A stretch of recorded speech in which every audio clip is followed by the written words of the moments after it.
All right, and we are live. ILO Podcast, lordsofgaming.net. And we are here for the holidays, giving you some holiday love. It wasn't technically a live show, but we are giving We are you, not live. we are not live, but we're fronting as if we are to give you content during the holidays while you're enjoying your year and stuff like that. We got the realm. But before we set it off, obviously, at the time of recording, some real tragedies happened in the gaming industry, and we want to acknowledge it. So first, I guess we're going to start off with Lamarr Wilson, rest in peace, major content creator in the tech space, tremendous contributor, and for me personally, I never got a chance to really chop it up and build with him, but we talked to each other in passing briefly, and I believe it was kind of like at a Xbox like showcase event kind of thing. And super good energy, super cordial dude, positive, the whole vibes. And it really sent shockwaves this week. And I want to say, obviously, rest in peace, condolences to him, as far as what he's been suffering through.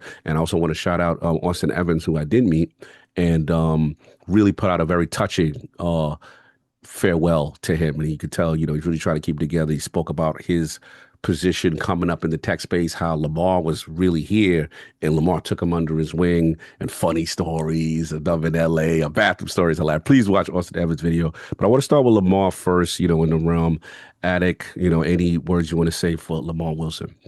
Yeah, not even really sure on like the type of content he made, but one other thing I always say is like every time I saw him pop on my timeline, is nothing but good energy. You could tell he loved what he did, and just the amount of people that came out and spoke about it since he passed away just shows you that he was a very loved person. And he I like people because I didn't know him and I didn't even really know anything about him in terms, but I could tell just from the way people talking that he was always there to try to help bring people up. He was never like the gatekeeping kind of person. He wanted Facts. everyone around him to do better, not just himself. And he wanted the industry that he loved to do better as well. And unfortunately, him passing away is tragedy. Absolutely. Lord Saab, any words for Lord Lamarr Wilson? Yeah, I think I first came up on Lamar's content. Well, during the Switch launch, because and you would think that he was like a Nintendo streamer just straight up because he was so excited, and I think that's the first thing you notice. Like, he just had this positive energy. He was so excited. I saw him with the cappy hat, the same Cap, hat that yeah. we got when we went to E3, and he was Yes. just like he always had that big smile, big bulging eyes when he was happy about something. So that's the first thing that I encountered with him, and I'm like, okay, this dude is cool because that's what you want to see in the community, right? You want to see people that are positive and happy about seeing all of these things and being able to have access to all this stuff and be able to, put content out there so people could kind of share in that joy. So I think that's for me, that's the kind of the extent of what I had saw from him, was just that moment and that joy. I was like, okay, this guy's a cool guy in this space. And it's absolutely a tragedy, right? We never know what people are going through. We never know what's going on in people's lives. A lot of times you're on a podcast and it's performative a little bit, right? You're like, you try to be yourself as much as possible, but at the same time, you got to put on a show. You got to talk about topics and stuff. So it has to be a facade that you put up. So, we can never be too sure what people are going through, and it's unfortunate that that we're here talking about him and kind of in the past tense, and this tragic thing that's happened. So yeah, condolences to his family, to his friends, and obviously to the whole community, right? Because he was beloved. So very sad. Absolutely. Lord King, I know you talked about it earlier. We were talking about Lamar before, but just your thoughts on Lord Lamar Wilson's passing. Um, I found his content funny because I was trying to look up some stuff on Xbox One X, and he was one of the content creators that actually got it early and was doing his unboxing. And his background kind of took me by surprise because he had stuff in his background. So if anybody looks at my videos, um, when you see people that you admire, inherently you grasp little things from their character that you find pleasing and you try to use it. Like he talks with his hands. He's very animated. I've kind of adapted that style, my background. I try to make sure that my background is pleasing. But what he showed me was that it's viable for a black man in that space to make content of his nature. He was a tech guy, and he was making tech content, and to be as prominent as he was awe-inspiring. And he was one of the people that was on my bucket list that I wanted to get a chance to talk to in the space, and just told him how truly appreciative that I was for everything that he does do. I did a whole suicide prevention 988 hotline, lifeline conversational talk on Saturday, and my video that went out on Friday, based upon all of this, because you don't know what depression really feels like. A lot of times, Robin Williams and people of that nature, they smile, and sometimes the person that's the most cheerful is suffering the most. And as Sovereign alluded to, the facade that we put, the mask that we put on in public, and when we get home, when we're in those quiet moments, we take those masks off and we're alone in this space. It's truly heartbreaking, because when you self-delete, there is no more lifeline, right? And what I just want to stress to people, that before you make that ultimate decision, give out one more Hail Mary to your environment, because you don't know how many people are really there to support you. And it just hurts so bad, because I really honestly believe that there's so many people that would have helped or tried to help that situation. So yeah, it was just really hurtful in that space, because truly a great pioneer in that area that wasn't a gatekeeper with Austin Evans and all the people from there. He really reached back and helped and brought people up in the space. So it's heartbreaking, because he was, I think, was 48 years old. Yeah. So he was absolutely young. So it's incredible. Yeah, well said. And I like what you said in reference to, suffering in silence, and those who sometimes give out the most joy are the ones that are definitely, of needing of it sometimes. And I just gives it appreciative of like, letting people know that, you love them, letting people know, what's going on and checking in on them, because the ones that, again, give out the most sometimes don't get what they need sometimes to get them through. And suicide is real. Obviously, the realm is no secret. Obviously, we lost Lord Whiskey, to a similar situation and stuff like that. So this is something. It's a wake up call, but it was cool to see people really reach out. And we just wish more of our brothers that are suffering in silence would actually give out that SOS if they can, because we definitely, this is a problem in our community. But want to give him his flowers, man. Super positive person. And unfortunately, as of recording, we have another tragedy to report on. This wasn't on the schedule. We gotta be real. But Vince Zampella, shout out to NBC Los Angeles, put it out. The video game developer behind Call of Duty killed in a Ferrari crash. So it looks like this happened again just recently in Los Angeles. And I'll just give brief details of what we know. He was in the of driving his Ferrari on the Los Angeles Crest Highway in the mountains north of Los Angeles. The Ferrari had exited a tunnel on the 2-lane road when it slammed into a concrete barrier and caught fire. Apparently, there was another passenger who was exited for the vehicle who did not also survive his injuries. And unfortunately, it was pretty horrific because of the fire. Vince, unfortunately, wasn't able to escape the vehicle. So this is a huge loss in the community. Co-creator of the Call of Duty franchise, lauded figure in video game, head of Respawn Entertainment. Games like Titanfall 2, Apex Legends, Star Wars Jedi Fallen Order. The list goes on. As y'all know, Vince Zampella is, man, he is so revered by me. And he's one of those true luminaries. So this really hit me hard. I could just speak for myself as far as I didn't understand like when I remember we used to play Halo. And I remember how addicted to we were, because like, hey, this is amazing first person. I've never experienced really first person in the console space, really. You know what I'm saying? To that level of quality. It obviously wouldn't give Doom and those guys that ate them their flowers. But those are PC games primarily, right? Yeah, they weren't that. Right. So the first inflection point was Halo, but then I'll never forget, this is now we in our Peter Moore era, the 360 era. And I remember when Modern Warfare 2 came out. And I couldn't put my finger. I was like, why does it look so good? Why does it? And it was 60 frames per second for the Hmm. first time I was seeing. And I Yeah. was like, oh my God, like I still to this day didn't know why I betrayed Halo, but it just was so fluid. It looked so crisp. And obviously we know about the perk system and all these things and the addictive nature, which created a culture. Like 360 became the shooter box as a result of this man's work. And obviously he's the co-creator. We do that. We go on, and then obviously we know about the Affinity Ward, and then eventually the Messi split, and then he leaves, and then he goes and it obviously creates Respawn Entertainment. And I remember, during these days of us early Iron Lords, as King would go, we would go to the EA plays, right? We would Hmm. go as consumers, but we were hustling, y'all. We were hustling. We were trying to get in there. And once we got into these EA play events, we pull our cameras out. We start filming like we media because we try to get on. And I'll never forget. It was me, Addict, Recipe, Slow Whiskey. The whole crew was there.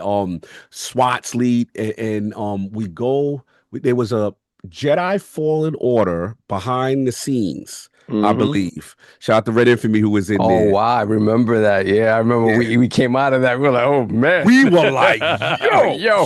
this, whoever's doing this Star Wars, like this. And that's when we found out about Respawn Entertainment. And I believe there was another event. I don't know if it was prior. Forget, I may have my years muddled That up. was Battlefield 1. Right. There was a Battlefield 1, Titanfall 2 event. I remember I got a chance to play Mhm. Titanfall 2. And I believe, King, that was me and you went to this event. This is a Yeah. separate building, right? It was funny. Yeah, go Yeah. ahead. Tell it. Yeah, Yeah. yeah, yeah, yeah. You Yeah. can jump in. You can jump in if you want. Yeah, because me and Cog was together. Cog had turned his back, and me and Todd McFarlane are cool friends. And he saw me, and he had like his private showing of Battlefield 1. He was like, "Yo, come with me." I was Mhm. like, "But I'm with a couple of people." He's like, "Bring them." And Todd McFarlane, myself, and a couple of guys, and they took us into the private area to go see it. And that's how I didn't get a chance to see events. Mhm. But it was yeah. So Todd McFarlane snatched me away. One Snatch you up over there. icon snatched me away from another icon. And I So think as a result, I'm blaming Tom McFarlane because as a result, I knew Vince Zampella was in the building. And I'm like, okay, because again, this is a luminary, one of my favorite studios of all time, one of my favorite just people in gaming. I've never met him. I've been in proximity, but I've never met him, never shook his hand. And again, due to that thing, I'm like, all right, so I went and ended up being late and then still playing Titanfall too. But then I yeah. didn't get a chance to miss it. But this is a huge loss. And yeah, I don't even know where to begin because not only how tragic it was, but I wanted to shout out the community on the outpouring that I'm seeing right now on socials. From Respawn themselves, Infinity Ward, shout out to Ryan McCaffrey, who recently just saw him, Vince, at the Game Awards. After I guess they had the after party. They were supposed to have a scheduled thing for Battlefield 6. And let's be clear, not only is he responsible for the modern FPS and taking it to everywhere he's gone, he's been extremely successful, extremely down. And let's be clear, with Battlefield 6, he took down Call of Duty for the first time. Like, this is an iconic, a generational run. You want to talk about luminaries? These are luminaries of luminaries. And what I loved about him from every account, humble, cool as hell. Hip Hop just put out, shout out to Hip Hop. He put out a interview. I guess when we were there, we were probably in the tent playing what you call Jedi. He was interviewing him and he gave him the belt. You could see his energy. Tremendous loss, man. Oh man, this is so sad. Generational knowledge. So I just wanted to give him his flowers, and then obviously, Attic, I'll give it to you as far as just obviously the loss of Vince Zampella and any impact that it had on you.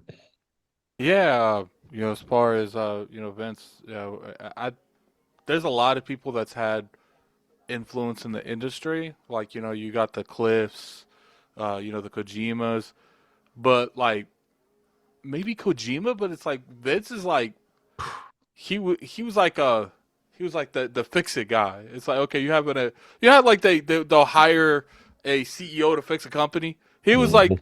you they might as well, they should have just started having ad campaigns on, is your franchise in the dump? Need If your so, we franchise got a fix. guy for you. We got the guy for you. Pulled them off. Respawn is like, yo, we need you now to save Battlefield, and did it.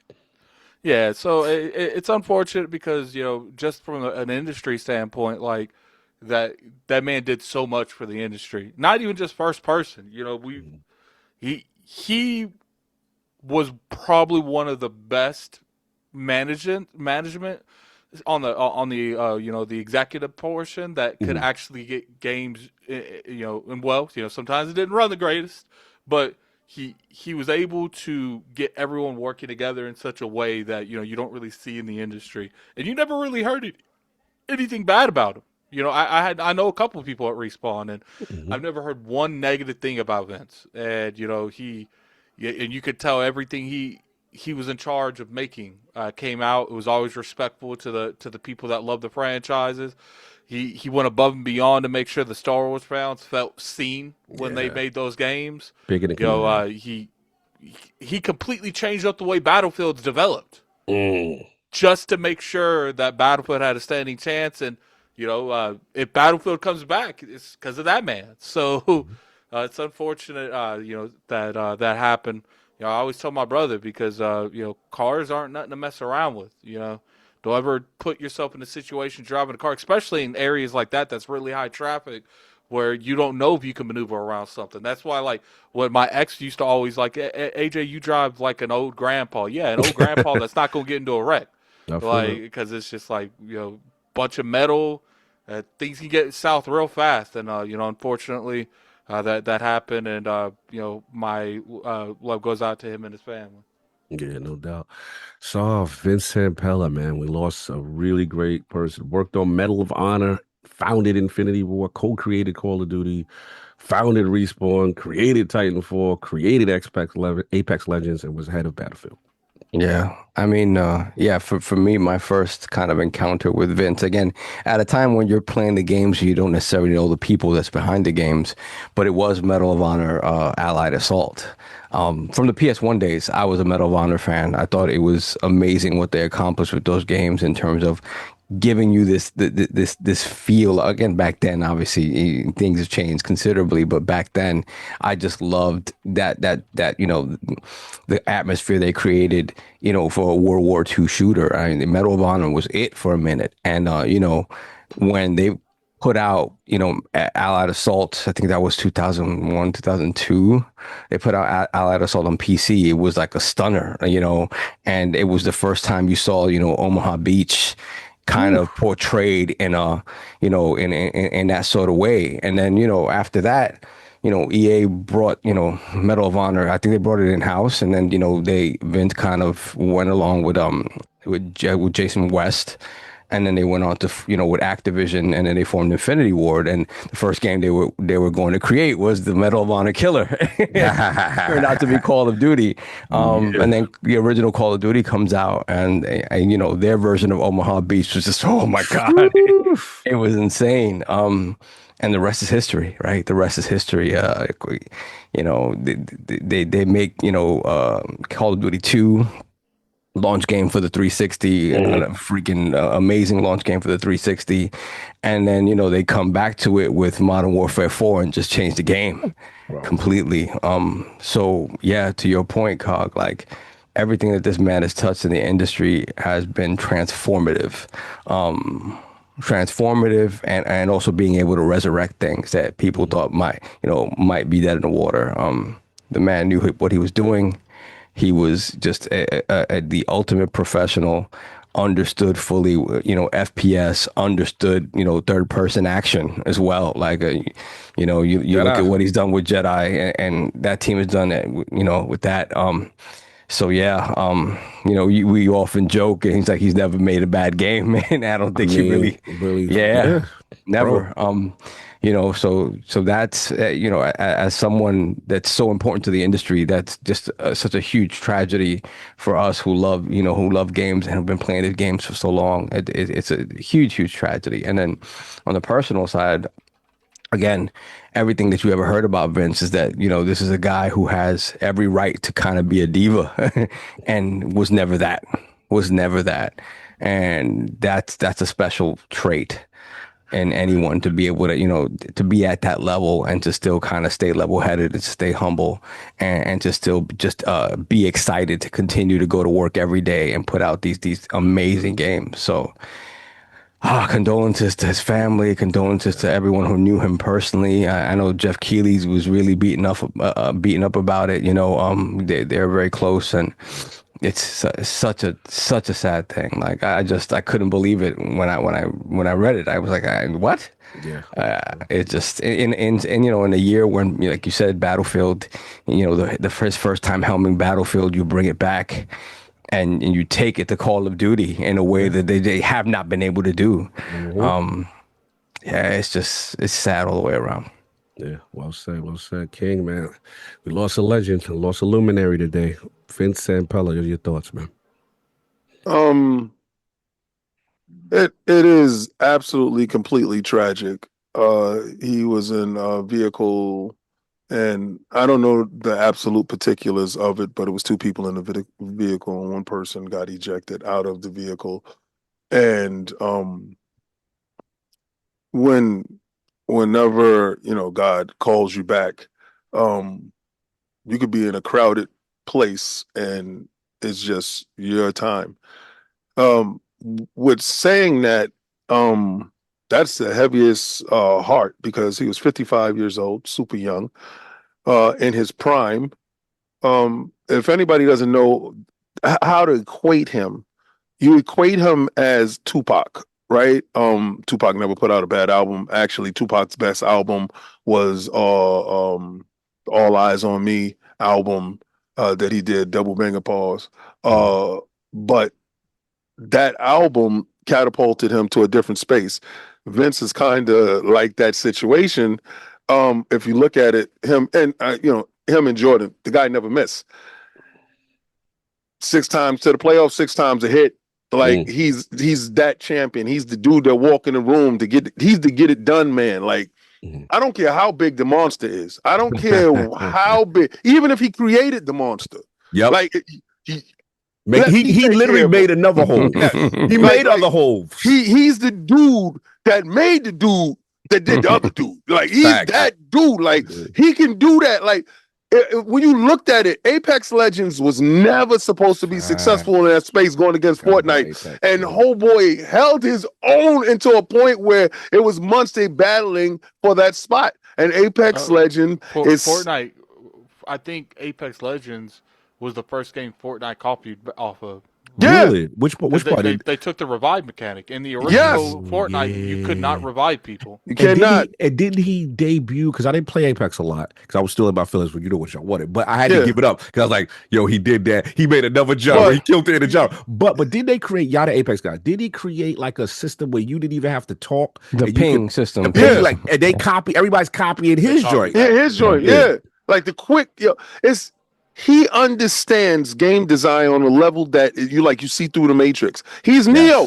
He's the one. Like every game, and I went and watched his body of work, and I sat here awe-inspired. Cog brings up, all right, so you would say to yourself, okay, well, he's good at multiplayer. Like he's the best at the multiplayer. Yeah, so what? He did live services. The guy went from giving you the best stories in a multiplayer game that you actually play the campaign in Titanfall. Like prepare for Titanfall with a feeling. Like he makes feelings, he makes emotions into these games, but he transferred that over to third person, story driven Star Wars. He took on Star Wars and arguably made probably one of the best Star Wars franchises, spinoffs. That people was like, oh no, this is canon. He's him. Like, so to see him gone, he's going to forever be in this place of icon of fallen legends that are preserved with time, and his body of work speaks for himself. Like he is that guy, and it hurts so much to say today. Because Carl, woke me up out of my sleep with this, and I'm like, I can't believe another one. But I got to look at what he was able to do while he was here, and what he did. Some people will never do in 2 lifetimes. Right. He did it in 1 lifetime, and his lifetime was cut short. So that's telling you how amazing his mission was. So his mission was incredible. And leaving an untainted past that all the people that you come in contact that was in contact with him says he's that incredible guy. Some people tell you never meet your legends, but apparently this is one of the legends that you wanted to meet because he lived up to all of those expectations. So yeah, no, it's with a heavy heart that I say he's passed on and he's transcended this plane of existence to the next plane of existence, but his body of work he's a titan in this business, and it's a reason why he made Titan fall, because he understood that he was a titan in this business. Yeah, well said. Well said about the genres. Well said about that was the thing when I knew his greatness. It was beyond, like you said, King, just FPS. It was all these different things and his knowledge. And I saw, shout out to one of the leaders at Warframe, was like, hey, I got my start, from learning from Vince and stuff like that. The stories you see are just peeling out and you realize how much impact he had. And what I loved is his humility. He didn't try to act super rock starry, in a way, the way he dealt with people. But at the same time, I mean, this is generational knowledge that is going to be missed. My condolences, to his family, and obviously all the studios involved. Even I saw Infinity Ward, the original, they put out a tweet for him. Obviously, Respawn, all so many people, it's kind of thing. You see the outpour, and this is going to be, we're going to be feeling this one for a while. We're losing a lot of luminaries right now, but we have I mean, I forgot, man, we lost Itagaki-san this year as well. And it's crazy, and he's another one that he has this outward facade of being this cool, kind of unapproachable dude, and everybody that talked about him was like, nah, that was just this outward persona, but he was just like the most affable, kind of relatable person. He sit down and talk to you about whatever, when you can't be losing people like that, man. It's losing people and the knowledge. Remember, we even forgot to do. Harada has stepped down now. Harada stepping down from Tekken. This is generational knowledge. This is System 11. This is Bandai Namco. This is all that. I remember he would just try to get people to play Tekken when in an era where virtual fighters dominated. Yeah. And it was just like, please listen to my demo, and then you see what that becomes. But yeah, we're in that. Gaming is still young, but we're in that era now where the luminaries, whether it be unfortunately through tragedy or passing on, we're seeing that transition, and it's really, really tough. A lot of young people don't understand the impact that these people have had. So rest in peace to them. But we had to get that off. And other than the tragedies and crazy things that's been going on in our industry, we definitely want to give y'all a little something. Obviously, this is something me and Attic were talking about. Kind of doing like a top 10 of the year. Our personal Lord's favorite games of 2025, or what the games that got our palate wet, got us excited. What wet your beak? What wet your beak, kid? This is not that show. It's not Lord's After Dark.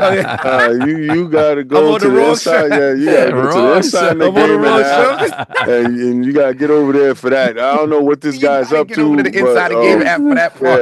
Yeah, we're gonna have to put a timeout on his segment. So he's off script. He's off script. All right, we gotta get back on script. We got a role content creator. That's right. Get back on script. So look, top 10 2025. Try to rank them if you can. If you can, it would be nice. If you can, it's cool. But we were like, start with Attic, man. You had 10 games, but give us one game on that list, 2025. That was all world to Lord Attic. So none of these are going to be in order. Okay. So you following those, great. Yeah, you and King, I can tell ain't go follow. Okay. Because I'm not going to sit here. I know you're not going to make difficult decisions. I understand. That's fine. And you can make the difficult decisions. You ain't got the heart to do those tough things. Hey, this guy is different, son. Like, okay, we can make it easy for you. Yo, what's up with you? This is different energy. I think my first one's will be Outbound Tainted Grail. Ooh. Okay. I really enjoyed that game. Yeah, Tainted Grail. Tainted Grail. That was probably... Yo, Attic, you took one of mine. It could still be on your list. Yeah, so I think that game did a really good job at like bringing back the old, Bethesda software formula and evolving it. It was a great game. Had a lot of different opinions that you could do. A lot of people are seeing it now because when I dropped that review earlier this year, it didn't get a lot of views. So I could tell people wasn't really looking that game up like that. Maddie actually talks about this game. He likes it too. It's just a good game. It's about you playing as an entity that has King Arthur's soul in your body, Kind of and it's fire. only a fraction. And all the history behind when King Arthur was reigning, what was at the height of his power, has essentially been skewed through generations. So no one really knows what happened. So you spend the whole game looking for the rest of King Arthur's soul to put them all back together, and you're trying to decipher whether or not he was good or bad. I mean, shout out to this is the what Fall of Avalon, right? Just want to make me clear. Yeah, That Fall work? of Okay, Avalon. cool. No doubt. Solve you up. Yes, with what are you? What's on the list? What's on one of them? It's on the 10, man? list. Let me see what order I want to go in. Think I'm gonna go. I'll go first with Oblivion Remastered. Oh, all right. Yeah, Oblivion Remastered. Oh, wow. You took one of mine. Yeah, it's an inside joke, guys. Inside joke.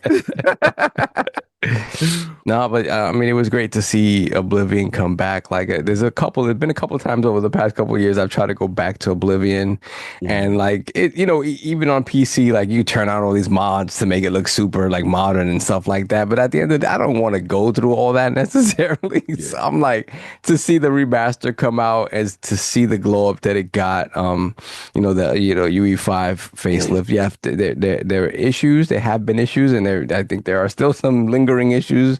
But at the end of the day, I think this facelift that the game got and modernization that the game got is kind of just what it needed, especially for me. I just really I was like, oh my God, I can jump back into this. I'm excited to jump back into this. I remember, Marlon hasn't played games in quite some time, but the last game that he played was Oblivion on the PS3. I was like, God bless you, brother. God bless. That PS3 version was not it. Not it. I No mean, console warring. He played it much later. So I think they patched it as okay, but still, yeah.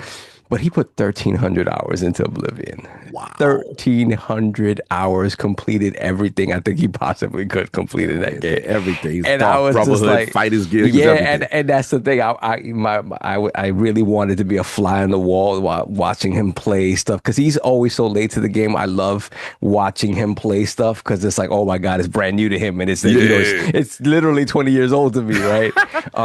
But yeah. So I was excited to see this come out, and I played a bunch of it immediately. Obviously, I rarely get a chance to finish games, so I fell off. But again, it's there. I can go back to it anytime, and I'm excited. You got about a life that you don't get a chance to finish stuff? No, because I don't have a life, and I only work is why I don't finish stuff. No, you have a life that revolves around work. Yes, I'd rather be the other way, but Yeah, me too. No, we get it. Nah, but like that, man. Oblivion, yes. Salute to them. Tremendous glow up. And it gave a lot of hope for what potentially Elder Scrolls could look with a new glow up. So Elder Scrolls, Fallout, all that stuff, man. I'm looking at that Fallout 3 with Poseidon. It's like I need that same energy that they put into that goes into that game. Yep. No doubt. I like that number 10. What's funny is like Oblivion, I kind of skipped. Like I know she didn't rock. I played a little bit of it. The problem is something came. I think I was playing Expedition around that. Yeah, time. Expedition came out around the same time. Yeah, Like, no, you're right. You're right. Yeah, and I think it came out before Obsidian. Yes. So by then it was too late. You were already in the Matrix. Yeah. It was all like you was. Was it the blue pill? Is it the blue pill? Or is that the red one? You was already with the Patriots. It's all. I get it. King, I need a number 10 game. 2025 for the King. Oh man. All right. So my list is gonna be a little bit different than a lot of other you guys' lists based upon my list is going to primarily base around Xbox. Oh, wow, shocker. Yeah, right. And my list is going to be kind of outdated probably because I'm a Game Pass lover and subscriber. So I get games in a time that it came out last year. But it's new to me. So if this list shocks you and amazes you and scares you that this guy is in a backlog nightmarish hell, but he's loving it, well then welcome to my world where live services actually controls the show. So South of Midnight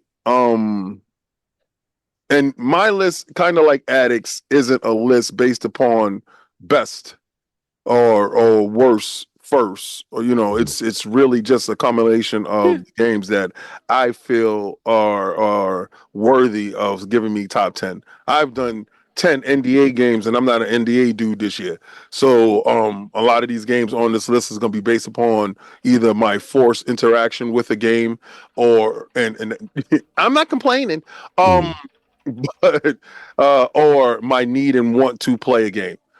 So South of Midnight has impacted me in a way that is deserving of the title of most impactful game at the Game Awards this year. And I don't care about Game Awards, honestly, but I just really wanted this game to see more light based upon the lies that are being told about it. A lot of times that you hear lies about stuff is usually from people that don't know or haven't experienced. And I defy anyone to play the game and don't walk away from the game impacted in some way, right? Based upon what the game presents itself as and what it delivers on, from musical score to combat to artistic style to the substance that the game attacks in a manner that is at sometimes reckless and unforgiving, but bold in its statement to bring something that is forcing change. And very often we play games and we just move on, like, okay, play this game, move on to the next, and it doesn't leave a lingering stay with you. So South of Midnight for me is one of those games that will stay with you after you finish playing it, that you want more on this is one of the games that I feel needs transmedia. I want a movie, I want TV shows, I want spin-offs, I want cartoons, I want comic books, I want novels. I want as much content from this one IP as I can possibly get. So, yeah, South of Midnight is my first one.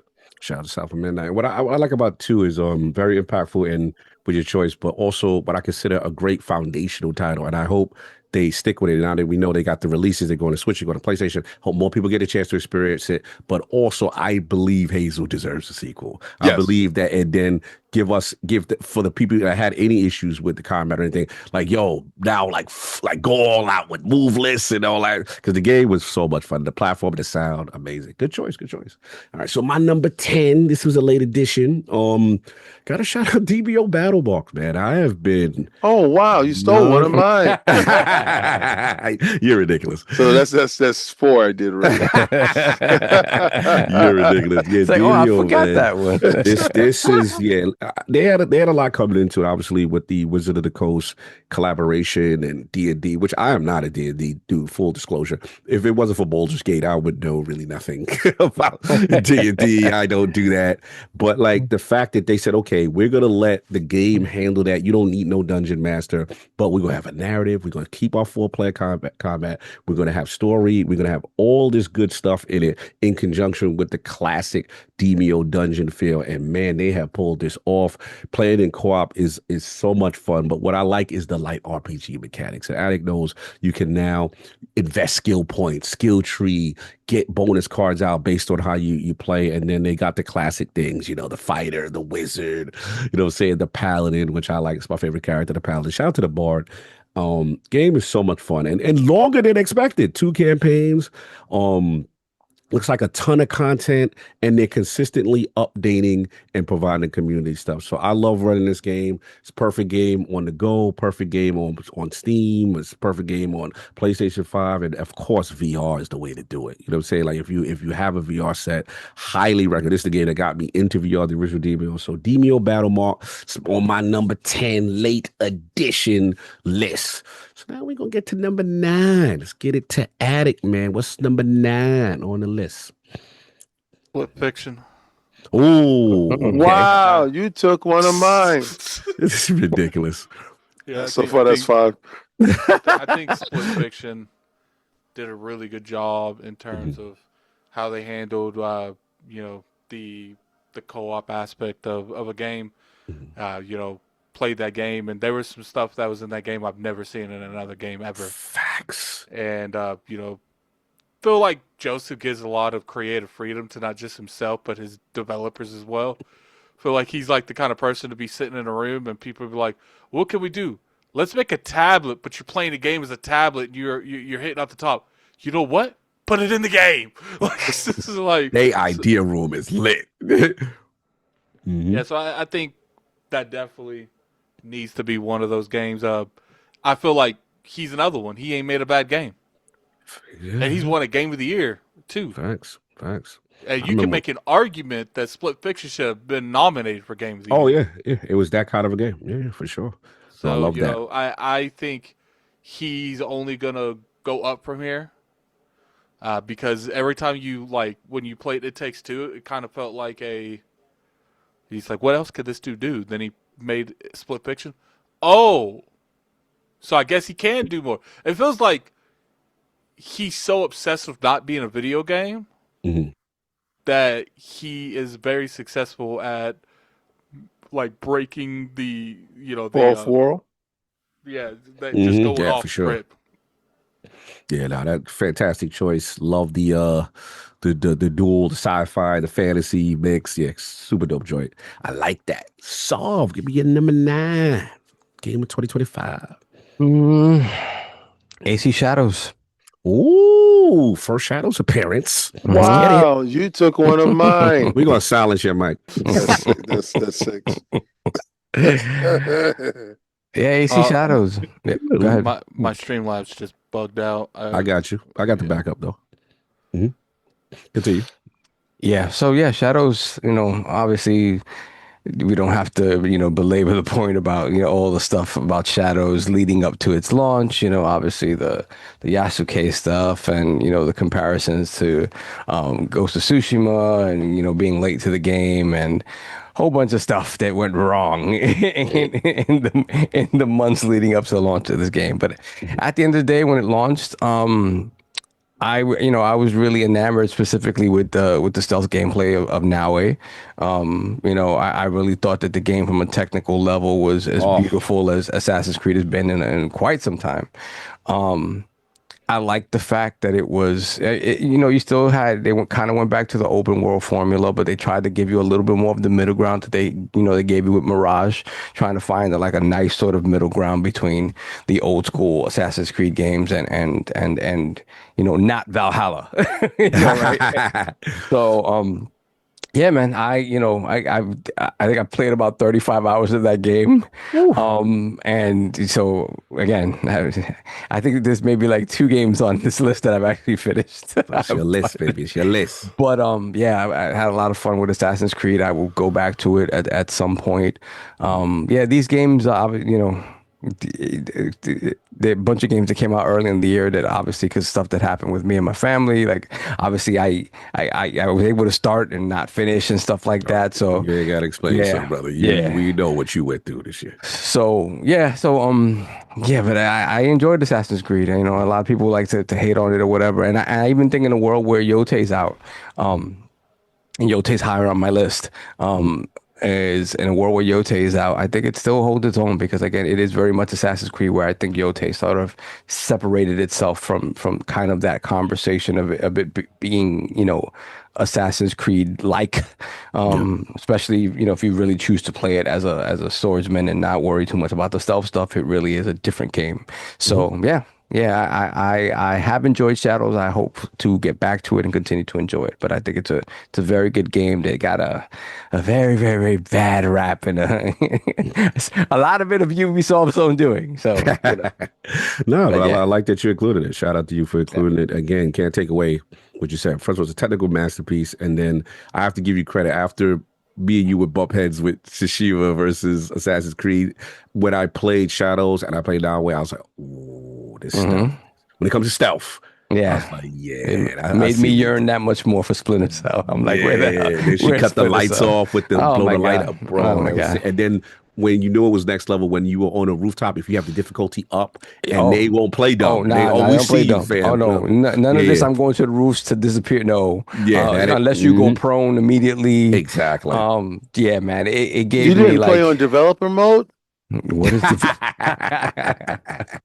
But it gave I call me. it easy out. Nah, you can't. That with stealth games, you can't cheat a stealth game because then you really just the experience is done. But yeah, it gave me Tenchu vibes. It gave me Splinter Cell vibes. So I was very very, very happy. So yeah, No doubt. I like that. King #9 game for 2025.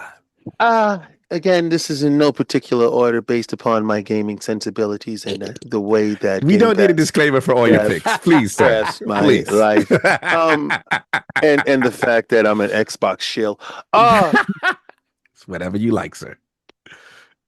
Ninja Gaiden 4. Mm. The collabo of a generation.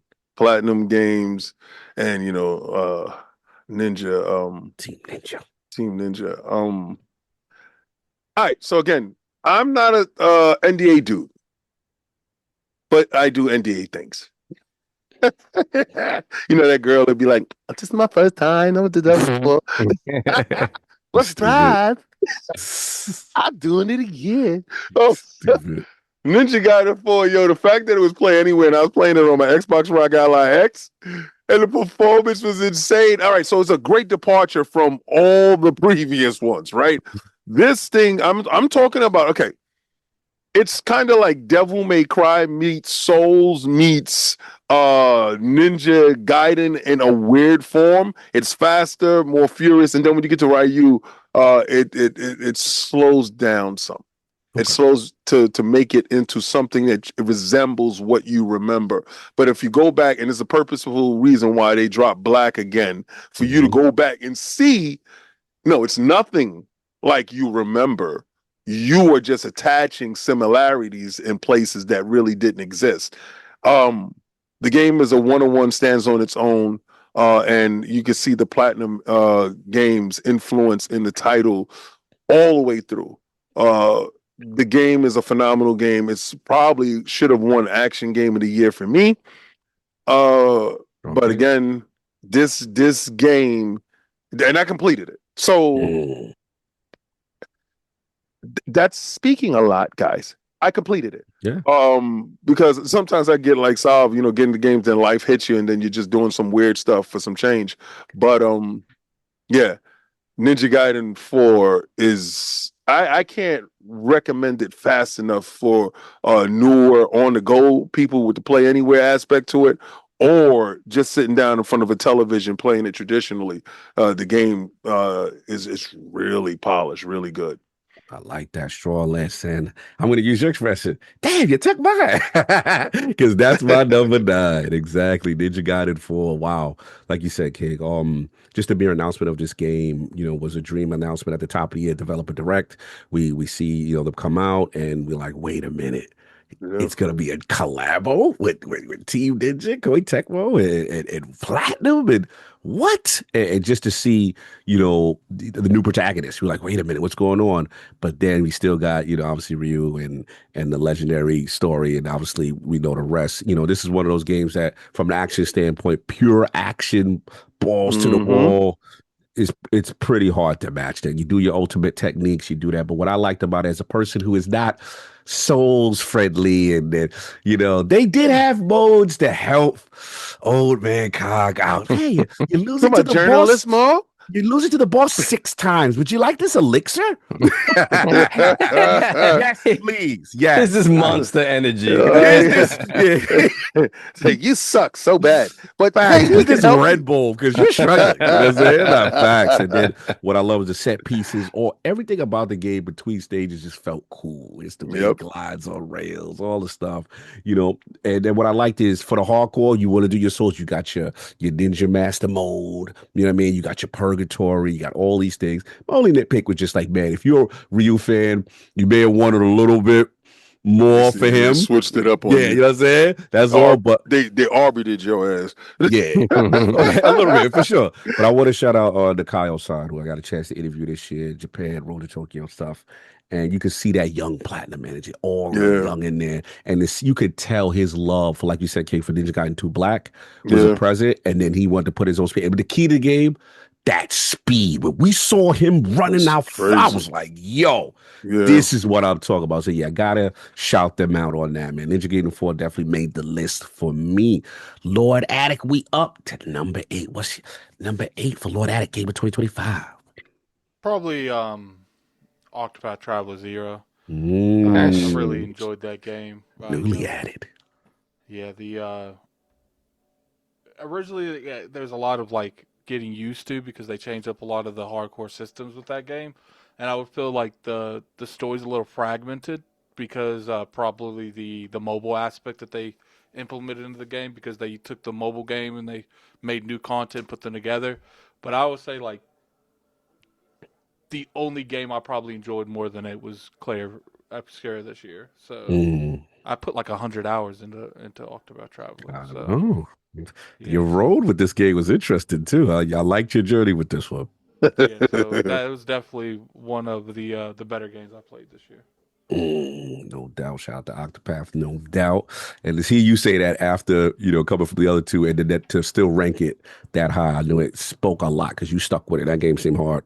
Pause. Long. Pause. Anyway, hey, it was what it is. The Lords After Dark energy with this guy. We've been doing a lot of Lords After Dark. Forgive me. Yeah. Get to the Insider app if you want to see more. Get to the Insider app for that portion. You want to see Weirdo Cog. Don't try to sell me as that for the what a catch Weirdo Cog. If you want to see Weirdo Cog in his true form, don't throw no kick on you. So behave yourself. See, told you he's on the wrong energy again. Let's get back to it. Let's get back on focus. Number 8, Lord Sov. What's number 8 for 2025? Gotta have to go with Marvel Cosmic Invasion. Ooh. Oh wow! Look, another one off my list. That's 6. Nice. Yeah, man. Our friends over at .emu and Tribute Games, man, just knocking it out the park, man. They really, Turtles, like they just know like the look, the feel, that nostalgia of these classic games, and at the same time they bring them forward, and they bring them forward in ways that they probably could not have existed back in the day, right? The tech that wasn't necessarily there, but it's amazing to see. And Cosmic Invasion is just like a smorgasbord of like awesome characters, cool moves, deeper game mechanics that we remember from those games back in the day that just didn't have them. Just an all around fun, like make you smile while you're playing time. And I haven't beaten yet, of course. That'll be a repeated theme here. But yeah, man, I'm following Cog's sort of advice to try to play a level a night and try to play a little bit one a night. One a night. Mm-hmm. But man, yeah, so awesome, just awesome to see like them to be able to get this license and bring this stuff back and make games like this for people like us. So. Very excited. Love that choice, John. I was going to add it to. It was on my honorable mention too. So yeah. Shout out to you on that one. Lord King, we need number 8 for 2025. Black Myth Wukong. I saw that coming. All right. So my ignorance, I purchased it on Steam. I like to play where I want to play, how I want to play it, and this gaming on this PC. I don't really like to be over here, right? So I do have consoles that are hooked up to the PC just to be defiant, right? Just to be, I could do it, but I'm just like, no, I choose to do it like this, right? So I'm one of those weirdo dudes that have a PC right next to a console, which is stupid. A PC, they'll probably run it considerably better than that console. Way better. It's insane how stupid I am. But okay. I really got to say Black Myth Wukong because I've played this thing on my Steam Deck. I played it on my PC. I played it over the Steam Link. I played this game so many different ways, except for on PlayStation. where you would say you should have been there, stupid. But and I got a Pro, which is crazy. But it came on the Xbox console, and I've been addicted to this game. I, like Cox said, try to play one level a night. Yeah.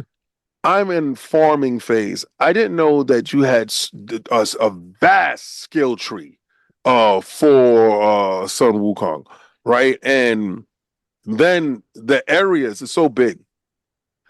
I would be absolutely pissed off from that thought process of not winning game of the year.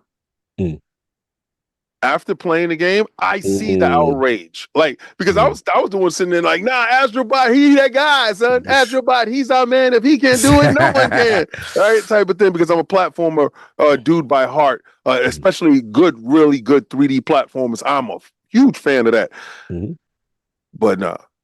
Black Myth takes it back to my sensibilities with Chinese kung fu and telling the story of the East meets West.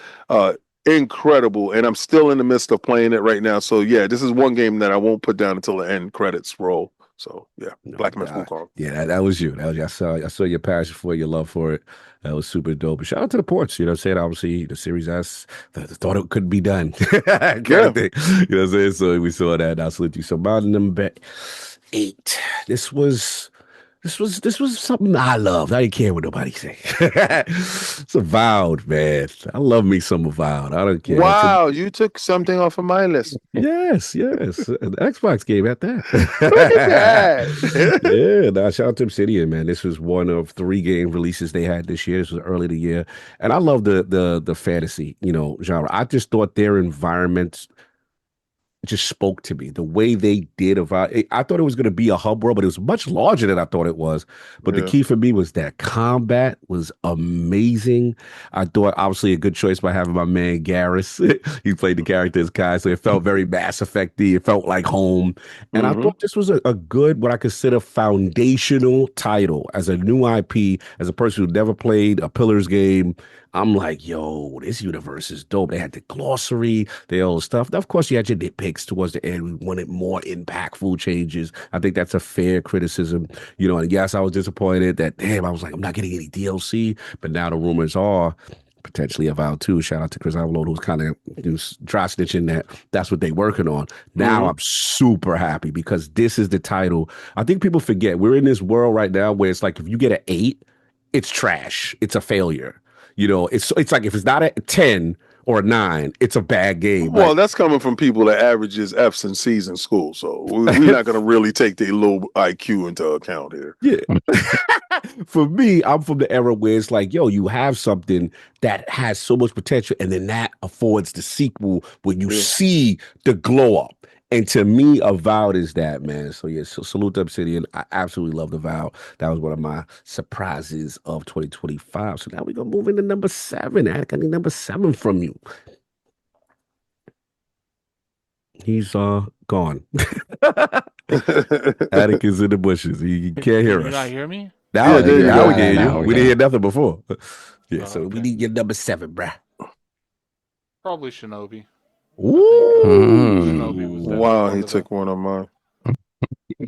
Definitely one of the better playthroughs I had, especially those like those Universal, like the non-developer friend. I mean, non-journalist friendly. Talking about the riffs. Yeah, those riffs is ridiculous. Riffs is wow. Yeah, they were fun. So that. I felt like the combat. I felt like that was damn near a perfect game, to be honest. I really enjoyed it. In my opinion, it was better than Ninja Gaiden 4. So, wow, what a great. But I'm biased. But I like that. Yeah. The joystick that was killing me. The what was it, Addict? The ones where it'd be something to be combat. Some of them be just platform mode. Some of them will make you use a specific tool only, and you better had mastered it. Otherwise, you wasn't getting through. Yeah, shout out to them, man. That's a good choice. So soft. Number 7. What is yours for 2025? Mafia of the Old Country. I knew this was coming. That's one game I didn't get to play this year. Yeah. I love Mafia games. Every single Mafia game that has come out, especially what they've done with the modernization of one, which I played back in the day. That was another PC game that was like when you saw it on your PC, you're like, oh wow, this is something else. Like this is Hmm. amazing. But to see the glow up that it got, and remaking it and bringing it forward, then doing a little work to Mafia 2. Mhm. And then Mafia 2 and 3 did a little work too, just to get frame rates up and stuff like that. I've just really enjoyed that series overall. I think for me, where it dipped a little bit was just the open world attempts in Mafia 3 became a lot of like it became very repetitive and stuff like that. Like they didn't really understand how to do an open world, and it just kind of Ubisoft it, with throwing a bunch of stuff in there Yeah. that was just not fun after a while. Hmm. But I did like the whole idea of like all of your captains like controlling a part of the city and stuff like that. I love the story of Lincoln Clay was amazing. And Mm. then the story that kind of the through line of all the Mafia games, as one overarching story has always been sort of awesome to me to see. And the old country goes all the way back. Um, Yeah. and I again not finished the game yet, but everything I Mhm. played of it, it's just awesome because they do such a good job of one creating a beautiful and believable world, with just good third person action game mechanics, solid, nothing crazy, nothing transformative, but it just looks, runs and plays very well, while telling you like a very cool narrative with excellent sort of very good, okay, let me say excellent, very good writing, great voice acting, right? Great voice acting, very believable, like settings and stuff like that, and conversations that I feel are human like, right? Which is sometimes hard to come by. I really enjoy this series, and I think the old country, them going back to something that feels a little more linear, well, linear wide, right? You can Mhm. kind of explore the world a little bit, especially once you beat the game, I heard. But it's a lot more narrative driven, and I think that suits Mafia games a lot better than trying to create this massive open world that kind of get the story stuff gets kind of lost in the mix of you trying to create this sandbox that it doesn't really need. So yeah, I'm glad they kind of went back to something more linear, more narrative heavy. Yeah, and I'm excited. That's probably the first one I'm going to try to like finish and beat over this break is finish the old country. So yeah. Nice. I knew that was coming. Yeah, a lot of Yeah. people said similar things to you on that game. Definitely Yeah. one I missed out on, and I've heard great things. I like that it's linear and shorter. Yeah, it That is. part I It is like. That shorter. part. It is an orchestrated experience. Mhm. There's stuff to explore and stuff like that, but collectible stuff that like you Mhm. don't necessarily need. It gives context and it's cool, but you don't really necessarily need. All right, no doubt. Lord King, number 7. I'm gonna have to go with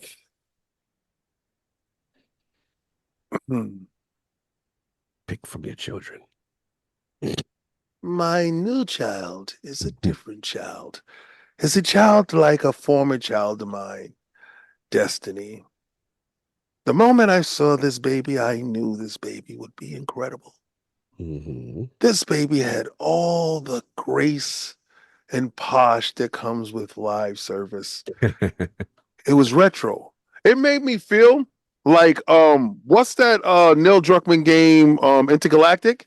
Hmm. All right, so so is this retro thing going on where I'm having this fond FOMO and lust of remembrance for 70s themed stuff, right? I was born in the 70s, 72, and I have vivid remembrance of this time.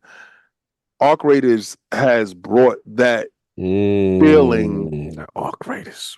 Yeah, it's like whoever was doing the marketing tugged exactly at that spot for me. It made Mhm. me remember my big wheel. It made me remember playing with Evil Knievel with the rev up. It took me to that space that I wanted to get this game, and it actually fit the price. Shout out to Epic Games for getting me the game for $4. Mhm. I had some credits that were there based upon me playing Fortnite as much as I do. Um, and that is a benefit. So shout out to Fortnite and the crew being inside Xbox Mhm. Game Pass. I know this is a shameless promo. But yeah, no, we did not get the bag for this. I'm looking for the bag for this. So please hit me up. Um, Mhm. yeah, so Arc Raiders. Arc Raiders, I'm yes. very in my infancy with it, but it gives me Destiny feels like it does. And mixed with Division, it Yeah, definitely. really does hit that niche and scratches that itch. So I love it. Shout out to Arc Raiders, man. The extraction shooter, darling. Everybody, Arc Raiders. Shout out to my man DJ Oris. He got his own little channel started because of Arc Raiders. Anyway, my number 7, Addict already mentioned now, hits my list. Split Fiction. Joseph Forrest come to the front of the congregation.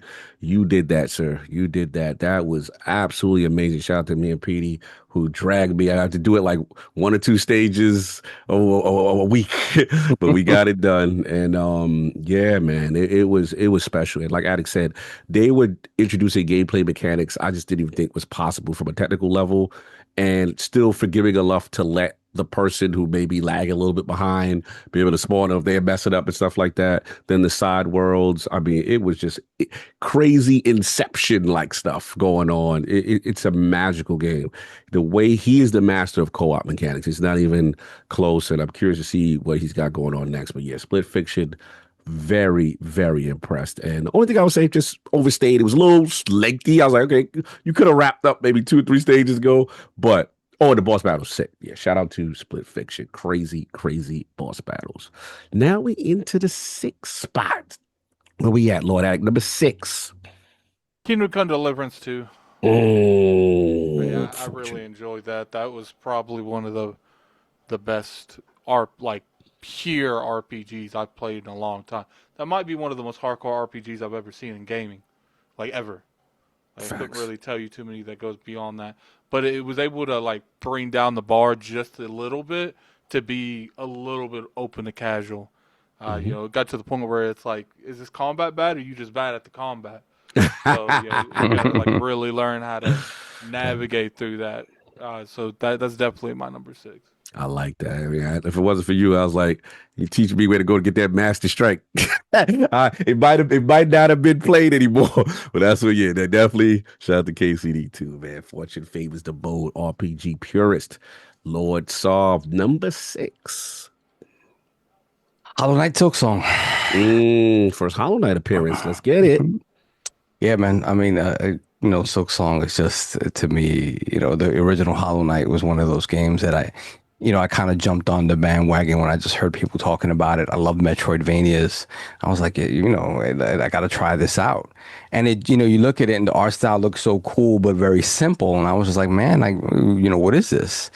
And I jump in and I'm just like, I'm kind of amazed at the depth and breadth of the game, and just how, you know, it gets frustrating because you're like, man, I'm lost, and it's like, well, you realize that's kind of the point. Like, it's kind of the point. You know, it's not like, you know, when you play a Metroid or something like that, the point is to kind of get lost a little bit. That you get your map and you find your way. In a Hollow Knight game, you do that, but the map is it's not as precise as a Metroid game, right? So you're still kind of filling in blanks, and it feels a lot more organic, and it's just you exploring that world and literally finding out what's going on. And, you know, to see Silksong come out after so much time and be as good as it is, you know, and then for it to be kind of a DLC for $20, $20. And, you know, we have DLC coming. We have DLC coming that's free. Yes. But yeah, just to me, it was just, I couldn't believe it was finally out. And then I couldn't believe it was as good as it was. And they were like, yeah, it's finally, we finished it. Thanks. Thanks for waiting. And here it is. So again, I think I have maybe 15 hours into it, which a game this big is nothing. You literally barely scratched the surface. But yeah, I'm excited to keep playing Silksong. It is one of those games though, when you stop playing, you're like, damn, should I just start over? So I'm pondering that one. But again, I won't start it over till I know I can dedicate the time to really, really like to sit down and play it. But yeah, just excited that it finally came out and that it lived up to the hype. Yeah. So, you know, because you don't get that often. A lot of times stuff like that happens and it does not live up to the hype, or it's impossible for it to live up to the hype. But shout out to Silksong, because that's the reason I won Crown Your Lords. Shout out to Team Cherry. Shout out to Team Cherry. Doing it thing.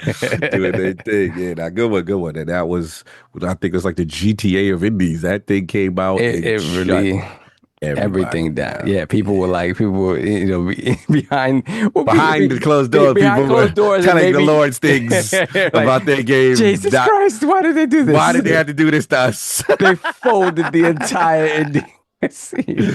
Shout out to Yeah. TJ, man. Beautiful game. Absolutely stunning. Yeah, Lord facts. King, number 6. Okay. I'm dealing with a crisis at the moment, which is sorry. actually hilarious. No, it's nothing like that. It's something I got to tell you about after this that you are going to pee on yourself. Like it's that level of disillusion and crazy. That we all got to be careful for in this content creating space where we make stands. Gotcha. Yeah. All right. So, okay. A game that hit Game Pass day one, and this is when I was in my feelings. I was in my feelings based upon ignorance of misinformation that was perpetrated against the Xbox community by those that shall not be mentioned. The blue team. Anyway, so what? I'm still warring. I don't give a damn. It's the holiday time. On a top 10 list. On a top 10 list. Early. That's right. My gang list. Shame yourself. Yeah, Put the gun down. Put the gun down. It's the holidays. Nah. It's the holidays. It's up. It's up. Son, if it's up, then it's stuck. Wu-Chang Fallen Feathers. Interesting. Yes, yeah. Play anywhere, have fun with that, deal with that. Day one, Game Pass. It's a hit. It's dope like that. And actually, what happened was, I called myself jumping in thinking I'm him, right? Because Attic was playing it. Attic's him, right? So if you didn't know, Attic is him. Right, Attic is the dude that don't put your list up against that. Stay your ass away from that dude. He's dangerous. All right. So he was playing. They was doing an interview for Wu-Chang, and I go over there. I'm like, yo, I've been looking at it. Look, dope. Let me get in there. Got obliterated, son. Obliterated. It put you on the boss level. Like, yo, it was no warm up. He was like, yo, wait. I'm not ready. I'm not ready, son. I got beat the hell up. So that formed some type of emotion inside of me that I got to get my get backs. I'm still getting my ass whipped to this day, son. To this day, to this day.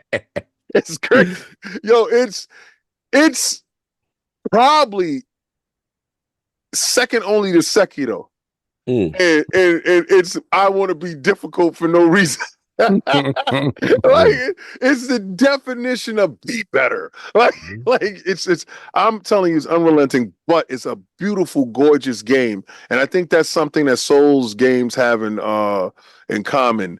They bring you in with their beautiful graphics and tight gameplay that forces you to learn their system. So it's forcing me. I'm competing with a couple of systems that I'm playing at the same time because I don't have the luxury to finish one game and move on to the next. So I'm always constantly battling the controller based upon what I just previously played. So Wu-Chang Fallen Fellas. Shout out to Wu-Chang, man. Got a chance to see that bad boy with the Summer Game Fest. Man, stunning looking game. Must admit, definitely a pleasant surprise. Well, for us too.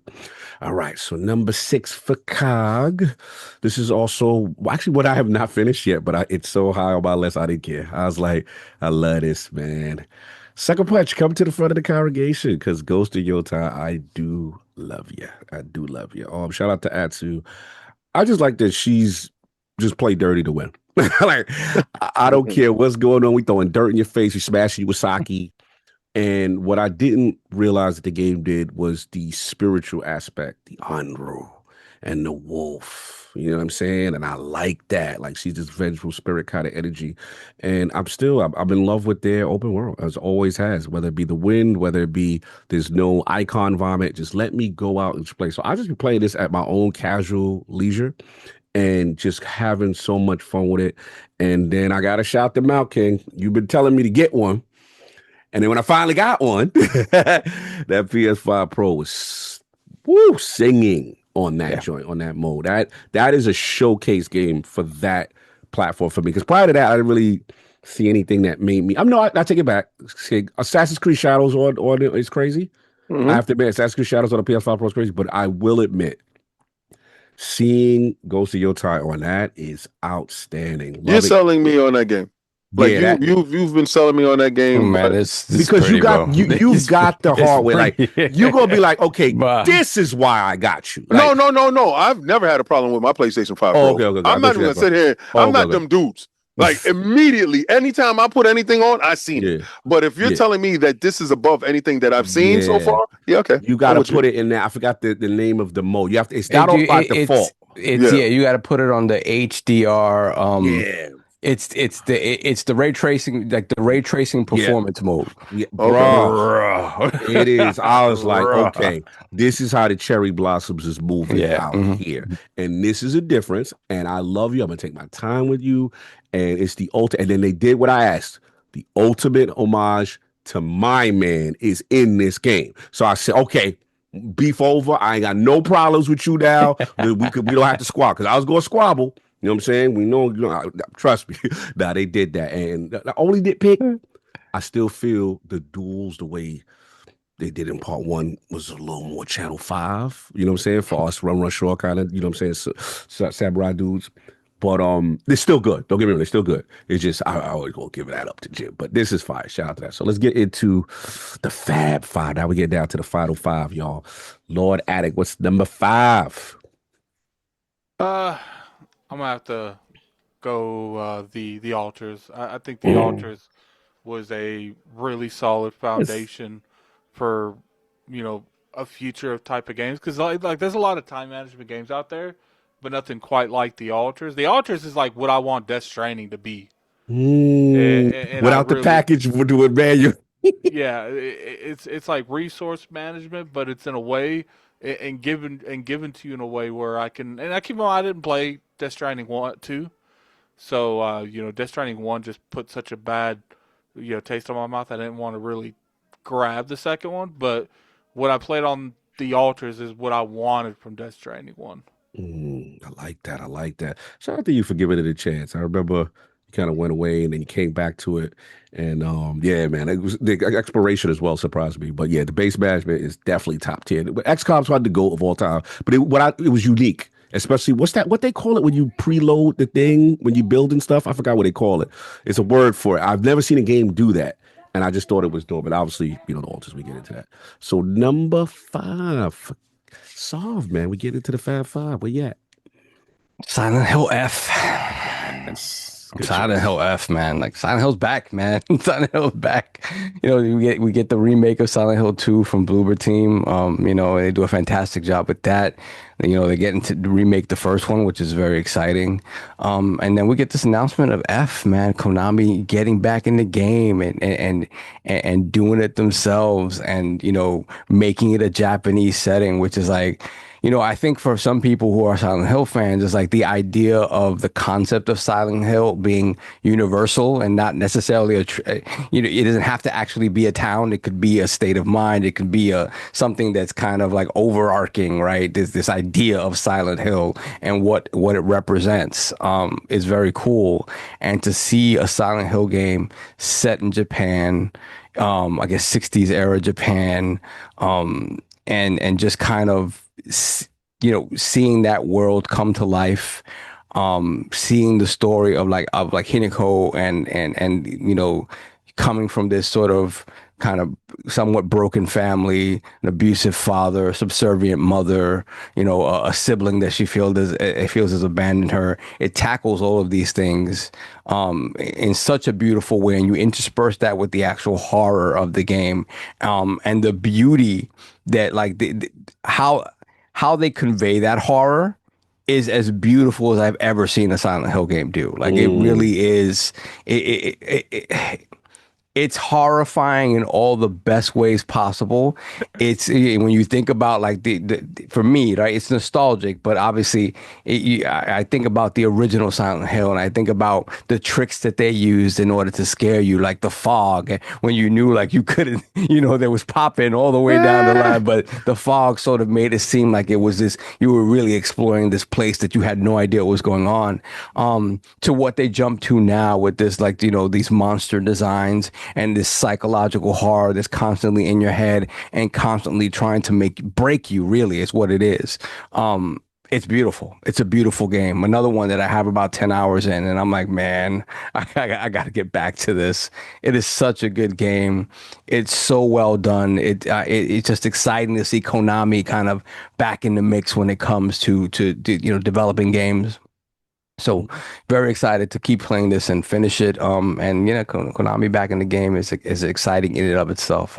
As an honorable mention, obviously, because I'll do that, I guess, at this point. But yeah, MGS3 Delta is yeah. Again, Konami back in the game, in the building. Yeah, for sure. Yeah, exciting to see that. Yeah, Matty agrees. Great things from Silent Hill F I've heard. Yeah, good choice. Lord King, number 5, Fab 5. Oh, okay. So starting my number 5, and this is not really a number 5, it's just a game that's inside my list based on how I play. Technically my 5 is already up because you already used them all, but I'm gonna go with Ball X Pit. Nice. Oh, yo, it's like, okay, so when we first get like Pong, I didn't know how Pong was ever going to evolve. Right. And they found a way to make Pong a roguelike, brick falling, smashing, character driven game. And you can see the spine of Pong, not the tennis aspect of it, the aspect of like breakaway type of thing. Because it's a lineage of this stuff. And it's some aspects of characters that you get, like that one big guy with the shield that does the Pong feel to it. So that's why I'm like seeing the DNA in games. Every game has some DNA lineage.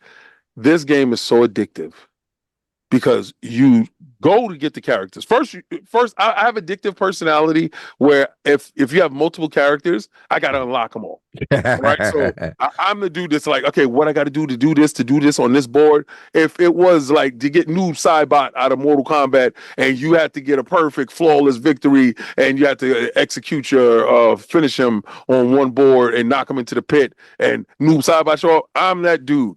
I'm going to not stop until I get it. So me trying to get all the characters, trying to get all the fusions, trying to unlock all the collectibles in the game is insane. And Sovereign tried to keep me away from this game.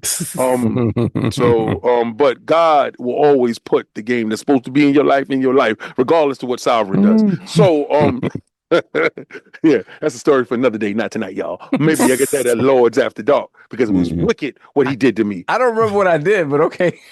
I'll tell y'all. I don't remember. No doubt. Salute to both. But yeah, I heard great things. That game's getting a lot of praise. Strong list. Number 5 for me. Obsidian is back again. Outer Worlds 2. Got to throw it up on the joint, man. Loved it. Absolutely loved it.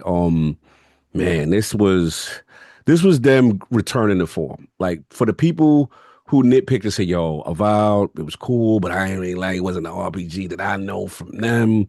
This was a return to classic Obsidian. You want to talk about skills, you want to talk about choice and consequence, you want to talk about factions, impactful choices.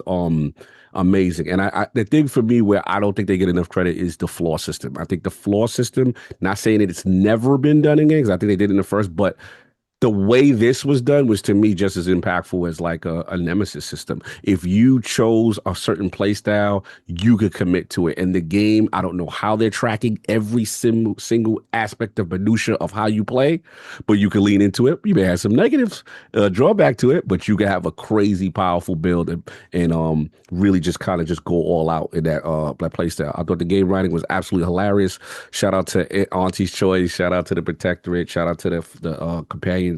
I just thought it was super dope. And they didn't take itself seriously. This game, they were poking fun at societal stuff, scientific religion stuff, over fanaticism stuff, and the radio, all that stuff, man. Yeah, highly recommend Outer Worlds 2, man. That was definitely good to see it. And like I said, they put out 3 joints in 1 year. And they talk about grind like that. That's crazy. So they solidified themselves as the hardest working, most productive studios as far as I'm concerned. So number 5, Outer Worlds 2. Now we getting into that 4, man. Where we at? We're gonna spin the block, man. Change up the order. You want to spin the block now? I'm tired of how I always got to go last, and people always taking my stuff. But how you gonna say? Oh, you picked mine. You picked mine while you create your list on the fly. Well, you sure I was supposed to spin the block? No, well, I purposely can't use. Well, I mean, certain stuff I'm not using based upon it was a ton of games this year. So I'm actually going through stuff like, oh yeah, that what's up to Addict? Addict, you want to spin the block? You want to spin the block for the final 4 or no? No, man, I mean, if King wants to go first. All right, King. He wants to go. What's their number 4, King? Yeah, because I ain't want nobody still Doom the Dark Ages. All right. So, what? Yeah. No, he gone now. I thought he said. No, we just heard your voice. They gave me a Doom that I can really appreciate because he feels almighty. Like, this is the first time I feel that Doom guy could beat Master Chief.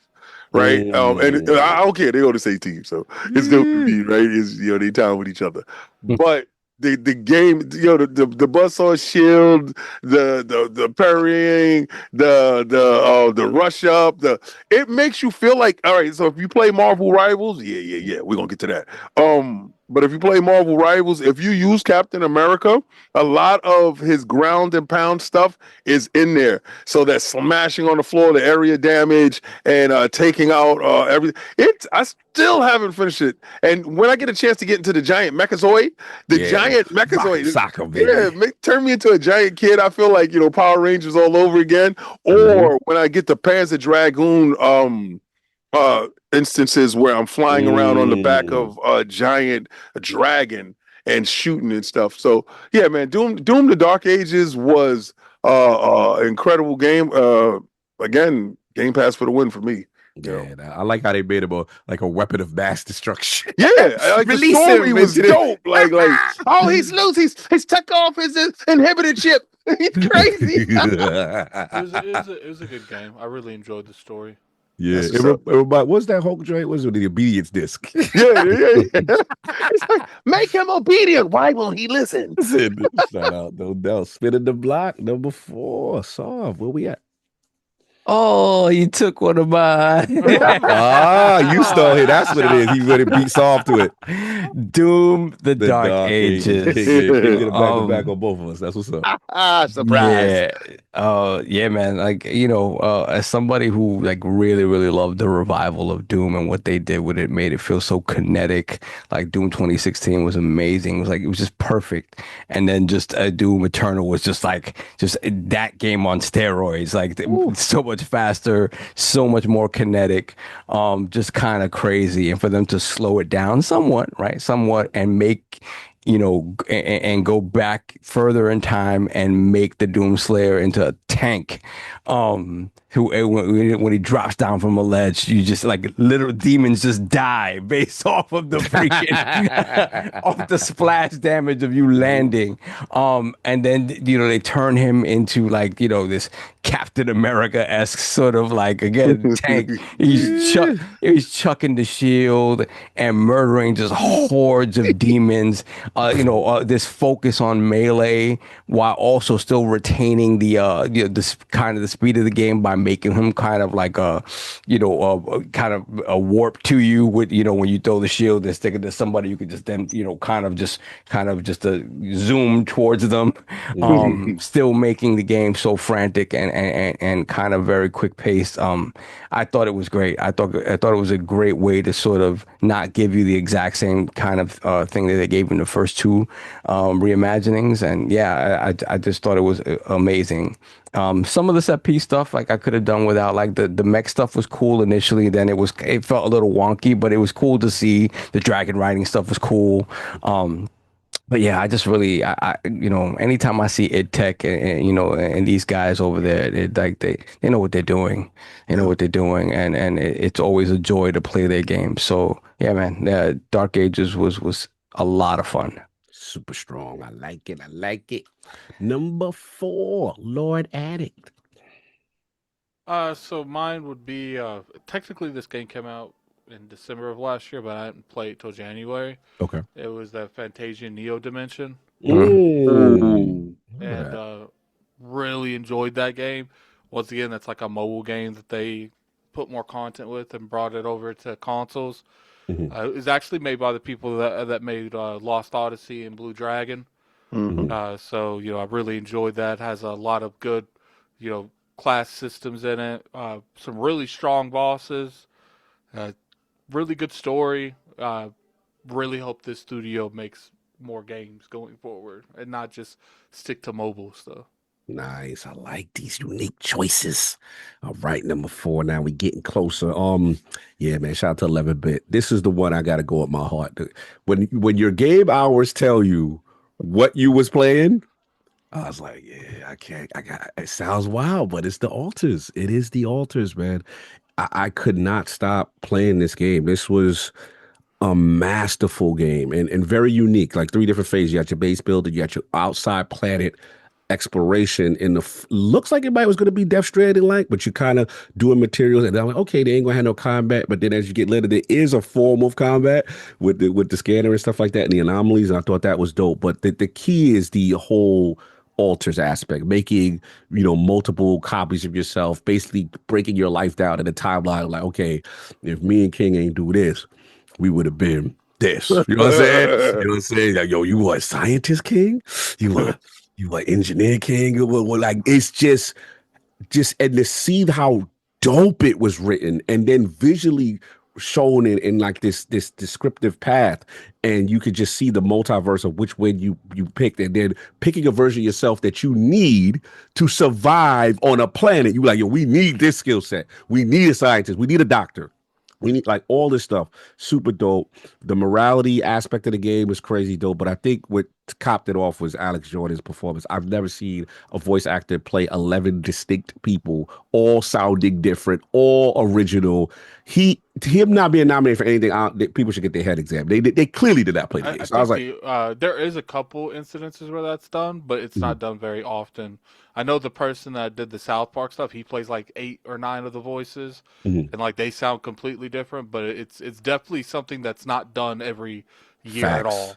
It reminds me of, see, we grew up at it with the Bugs Bunny, Daffy Duck. There was a guy named Mel Blanc or Blanc, and he was a guy that did the voices for all these iconic characters. We grew up, these cartoon characters, the Elmer Fuds and you know what I'm saying? And to see that person change on the fly. The game is so dope. There's a part in the middle of the game where they do a guitar song with all the versions of himself singing. It's insane. But anyway, long story short, the game is dope. Multiple endings, multiple playthroughs, and the fact that you can't get all the altars in one playthrough, I got to get back. He's got an update right now. The altars, that's my number 4, y'all. It was sick, man. Love that game. All right, now we getting into the three musketeers, the fight. We getting hot in here. Lord King spinning the block once again. Where we at to number 3? Marvel Cosmic Invasion.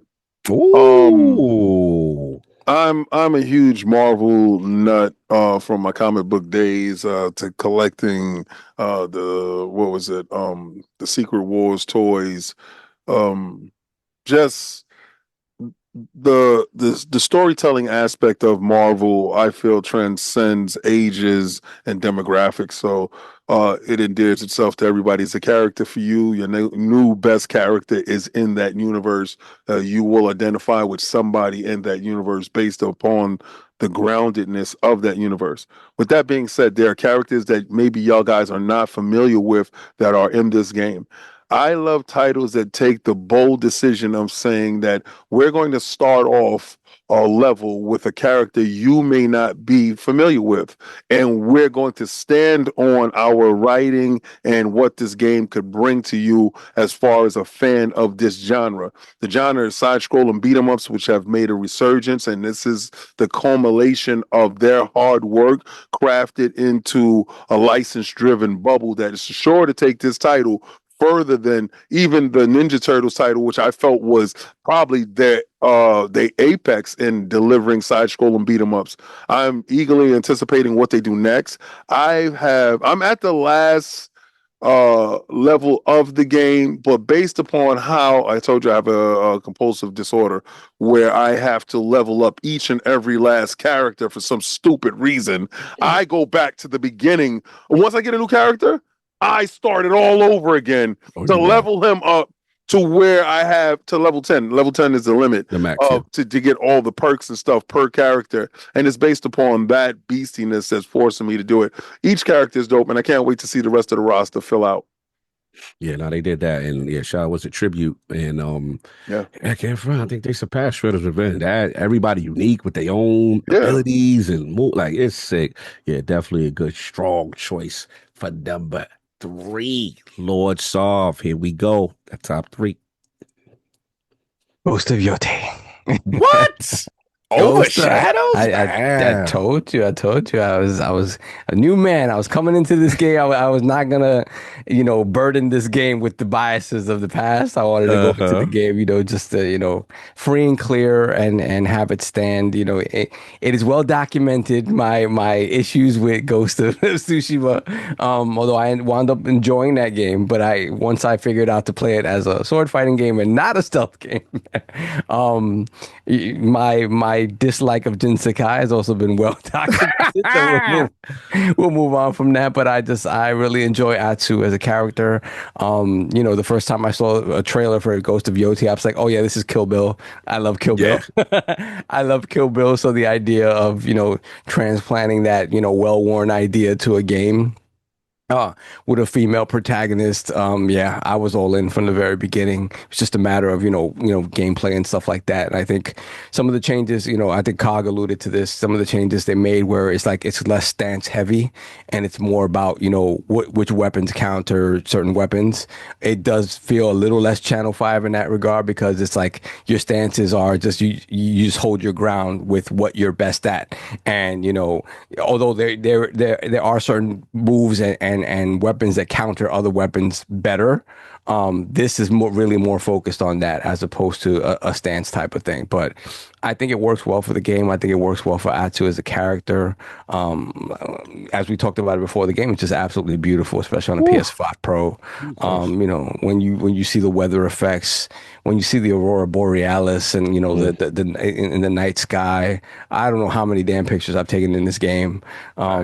Yeah, so and just the fact that you can really appreciate the open world feeling organic. I always thought the wind mechanic, even from the first one, was very cool as a different way of navigating the world. It allows you to kind of be in there in the world without necessarily paying so much attention to the UI.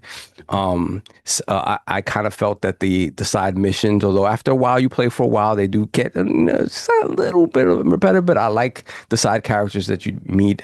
They do feel more varied than in the first game. I really, really enjoy this game.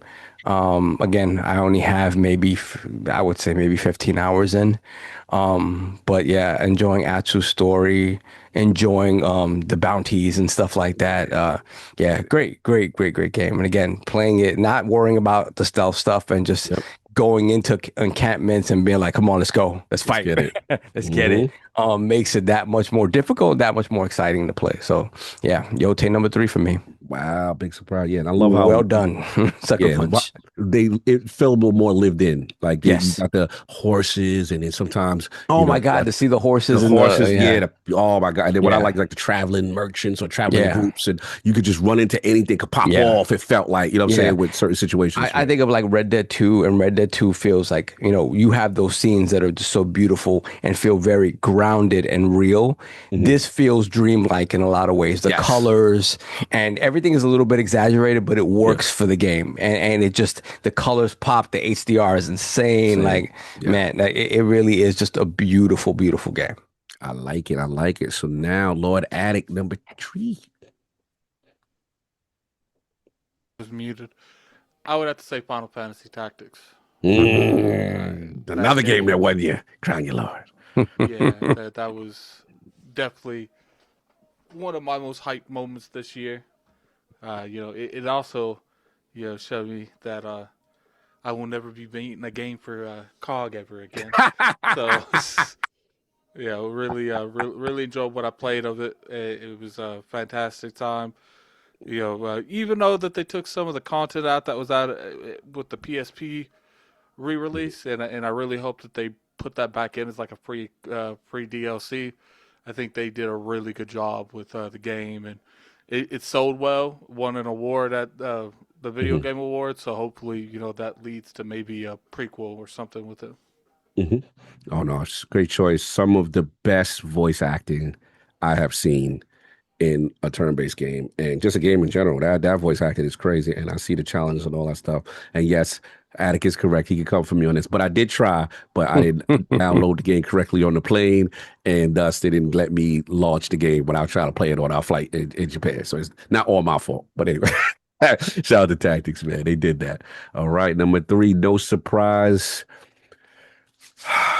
Ben Fakay, come to the front of the congregation. You did that, sir. You gave tears of joy, grown man tears. Shinobi was back in the biggest way. And as a person who loves very hard, I was very nervous with this game coming in because I didn't know what approach he was going to take and solve, as you would say, like the painterly art style. His art just jumps off the page. It's just, to me, I'm just going to say he's the best as far as artists in the game right now, as far as like penciler, whatever you want to call that term in comic books, King. When it comes to putting something to the page and making it jump off the screen, he is that. And that's what Shinobi Art of Vengeance is. And again, complete homage, complete love letter to the source material. The fact he gave Joe Masashi any form of a narrative and had the nerve to be like, oh no, it's actually a dope little Metrovania and platformer on the side that has the nerve to have different skill trees. And bro, when y'all was talking about the counter stuff, I didn't even know about the counter stuff until Soft told me about the moon stance with the counter. And I'm Hmm. like, man. And then for me as a person, King knows, like, helped me have the original Arcade Shinobi in my house. And then to see, bosses return from as old as that game.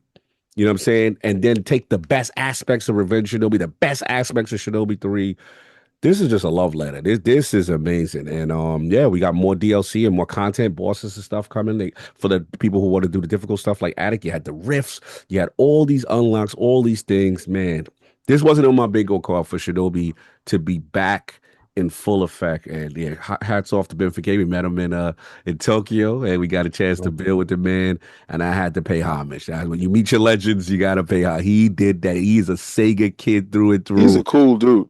Yeah. Oh, the coolest, man. Coolest. And I was happy because I didn't think they would get anything in this type of year. I was just happy they got a nomination. So enough people It played it. sucks that it I know. wasn't. Yeah. No. And I feel like besides just the action part, they should have gotten an art direction nomination. You know what I'm Yeah. saying? Like, I'm just, because this is from Streets of Rage, baby. This is from Wonder Boy. Like, he does this when it comes to the penciler or whatever that term that he is. Mhm. Yeah. He's the best in my opinion when it comes to the 2D aspect.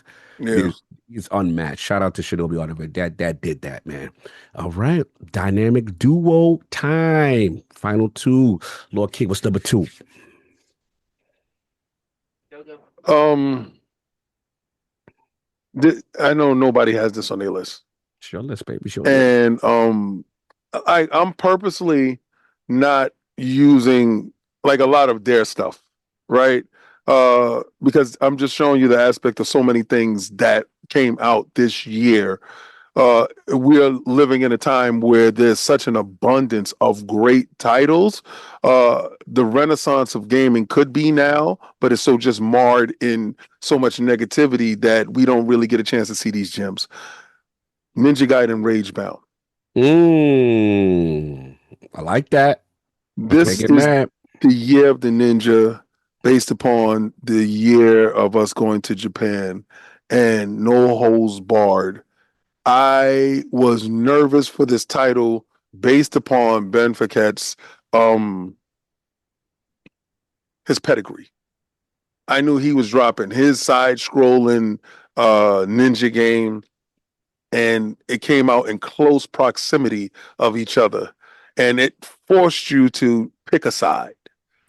Pick a side. And my side is no side. You just buy both. You figure it out.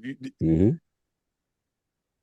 It's it reminds me of the Super Nintendo, but don't. I mean, not the Super Nintendo, the Nintendo. Yes, yeah, it is. Yep. But doesn't. It was a harder game. But this game, these are the type of games I like to play on my handheld, right? Mm-hmm. And that 2D, 16-bit, 32-bit era, I don't think we exploited it enough. And it's so good and gratifying to see these consoles go back to that era because we have the power and the technology to maximize what these games can do. And it looks beautiful. It's a beautiful looking game. It will test your dexterity the same way Hollow Knight will test your dexterity in getting past certain levels. And it uses the ingenuity of the level. Like sometimes you will be attacking a board going from left to right, and you will have to do the right to left or do it vertically. It's a wonderful game, and I'm just want to highlight it based upon what it brings to the table. Facts. I'm glad you did. You got to give it its love. And shout out to Sega and them working together on like a joint advertising thing. I thought that was super dope, man. Yeah, I can't front on that. The story, even Attic was playing the chick, and then he's an understudy of Ryu. They had the little narrative, all that, man. Shout out to Ragebound. Got to give him his flowers.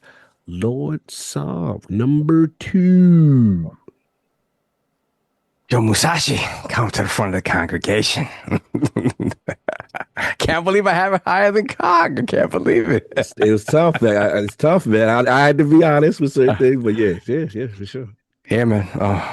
This to have a Shinobi game. Shinobi doesn't have any business being this good. We love Shinobi. We love Shinobi. Shinobi has a place in our heart, has a place in the history of gaming and action platformers, particularly arcade action platformers. Shinobi 3 is a stellar action platformer. But overall, they're pretty stiff games, right? They're pretty stiff games. And not, when you think of platform, it's not a Mario-esque platformer. It's pretty stiff. Shinobi 3 is the one that added more animations, made you feel so much more like a ninja. And then Art of Vengeance just takes it to the next level where again, the word painterly, this beautiful, like, fluid art style that just reimagines Joe Musashi, almost like a comic book, and just the fact that this story connects with past Shinobi games. You have past Shinobi bosses showing up here again. I was like, what is this? In what world do we get this level of love letter to Shinobi in 2025? But Ben Fakay and Lizard Cube did it. They really did. I was just, impressed with this game at every turn, whether it was the platforming, whether it was the light Metroidvania elements, whether it was like the combat and how varied it could be depending on, what kind of powers you wanted to enable. Again, I was just impressed with this game at every moment, and the idea that they gave this overarching story to Shinobi, and even though it was very boilerplate, hey, you murdered my whole clan, I'm coming for you. Like, that's fine, that's all you need. You don't need Joe Musashi to be talking. Grunts are fine, and it's just beautiful gameplay, beautiful art style, all distilled down to a package that is very beautiful, is very unique, it's very in depth, but at the same time, it is very simple still. And I think anybody can look at this game and be like, wow, I want to try this. I don't know what Shinobi is, but I want to try this.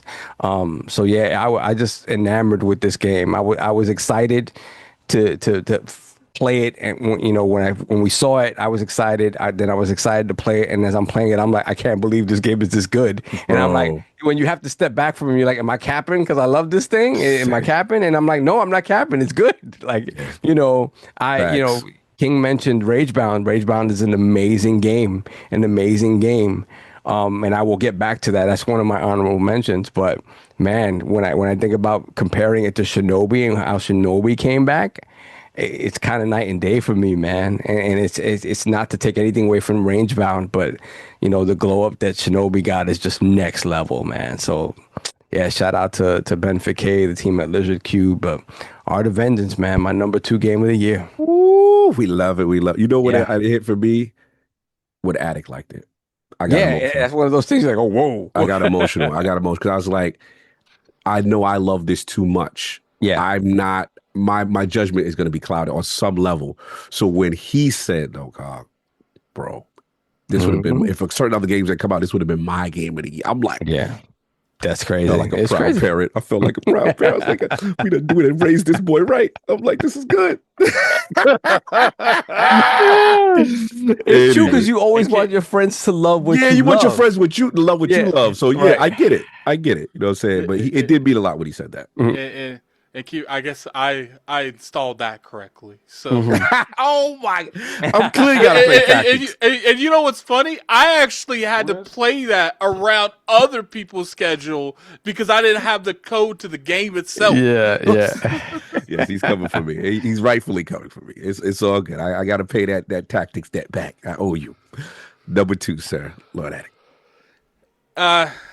It's got to be Silk Song. Ooh. Here's the thing. We know what the #1 is, but the 2 best games I played is #1 in Silk Song this year. It's just nothing even comes remotely close to them. Like not even on the same level. Like these 2 games are so far ahead of the bunch that like they looking back and they don't see them. You know, like when you lap people in Mario Kart, yeah, that's how far ahead these games. Like Silk's on everything. The art style, the pacing, the story, the gameplay, the unlockable things, the trolling. I have a clip on YouTube where I sat on one of the fake benches and like the thing came down and hit me, and then I was like, "That's bull." I'm thinking that's like a one-time thing. So I sit down again and it kills me, and I'm like, I literally got up and I'm like, I'm done. Like, and I streamed that like 9 or 10 times. I was streaming all the way when we went to Japan, and I haven't had a chance to go back to it. But that game was just such high quality, it was unreal. That every penny that the developers can ooze out of that game, they deserve. Shout out to Team Cherry, man. Wow, what a release. What a release. Careful on that Hollow Knight, man. So yeah, #2. What was the game? Dethroned my beloved Shinobi. And I had to be honest. I was like, easy Shinobi could be what these 3 are interchangeable by 1 through 3. Yes. You know what I'm saying? Yeah. I know what you're gonna say. But I was like, you gotta keep it real. What I look at my hours. What is the game that it's telling me based on my gameplay that I'm playing the most? Shout out to Warhorse. Shout out to Kingdom Come Deliverance, man. Fortune favors the bold. That is the purest of pure RPGs I have played. And I'm gonna be real with you. I think me and Maddie had this talk. We got Toby early, right? We caught them on they listened to my demo mode when they coming out with KCD1. And at the time they were considered the Skyrim copycat, but like realistic, but not based on magic and not based on any, spiritual stuff. Can't be a copycat when you do it better. We gotta have a conversation that Warhorse has now lapped everyone in terms of pure RPG sensibilities, skill check, and then we talk about realism, eating, sleeping, smelling. Yo, you murdered, so you got blood on your clothes. What are you doing in the town? What's up? You know what I'm saying? Like Tainted Grow did all that too, but the amount of quality that Kingdom Come Deliverance did it is just completely on another level compared to them.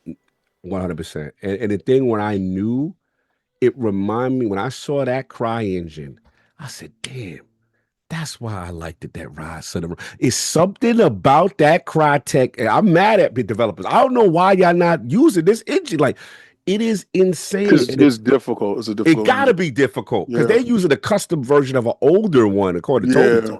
So it's gotta be difficult to develop for. But whatever they did, what they custom, the thing when I knew they next level, most games when they talk, the enunciation on the speech, this almost feels like 1-to-1.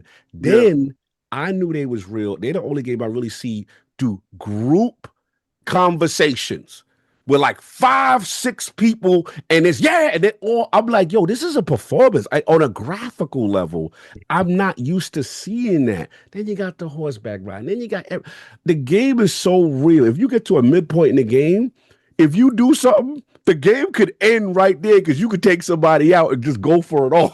And I was like, yo, this game is next level. It is truly. And then let's not even talk about the voice acting between Henry and Sir Hans. And this is next level stuff. Yeah, this in any other year, this is a game of the year kind of thing. So 1 and 3 are interchangeable for me, but I gotta shout them out, man. I know y'all in y'all feelings, y'all didn't win certain awards, but let me clear, the real ones know. Kingdom Come Deliverance 2 is one of those, man. Shout out to them on Warhorse, man. That was a fantastic game. So yeah, I got that. King spinning the block. It is time.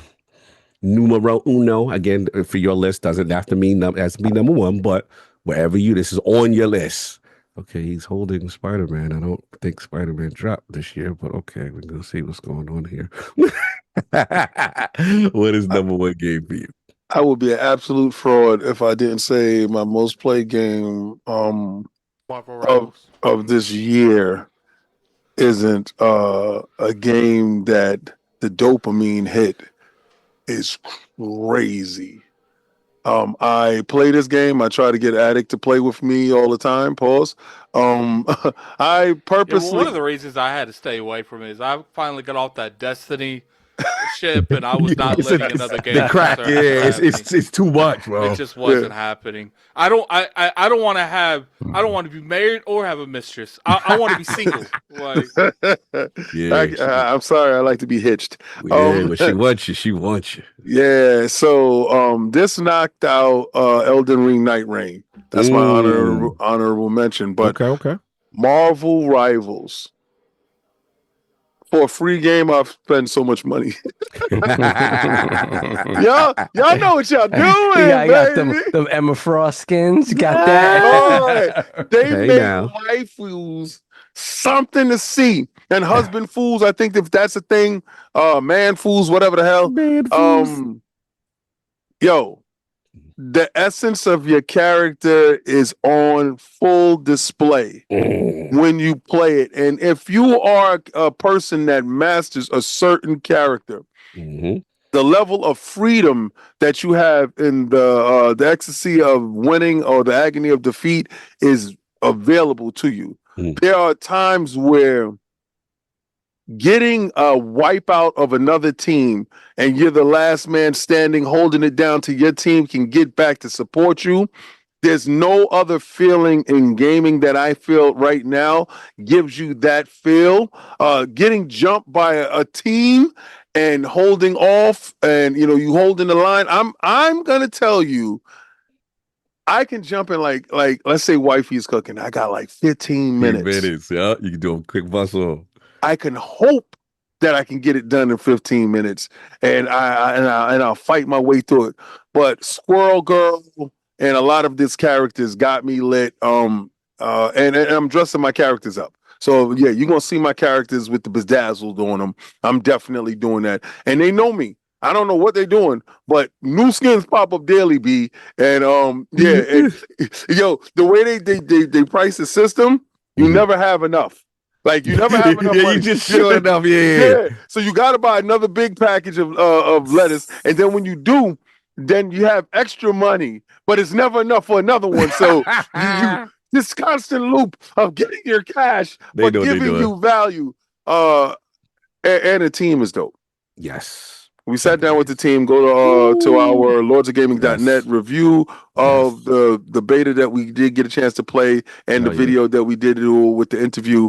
Go check that out, please, because I think NetEase needs that highlight on this game because I want this game to stay around. So, yeah, it bumped out Fortnite, it bumped out Elden Ring, it bumped out a lot of games, and it's my number one. Shout out to Marvel Rivals. That doesn't get their flowers. We do it when we saw it.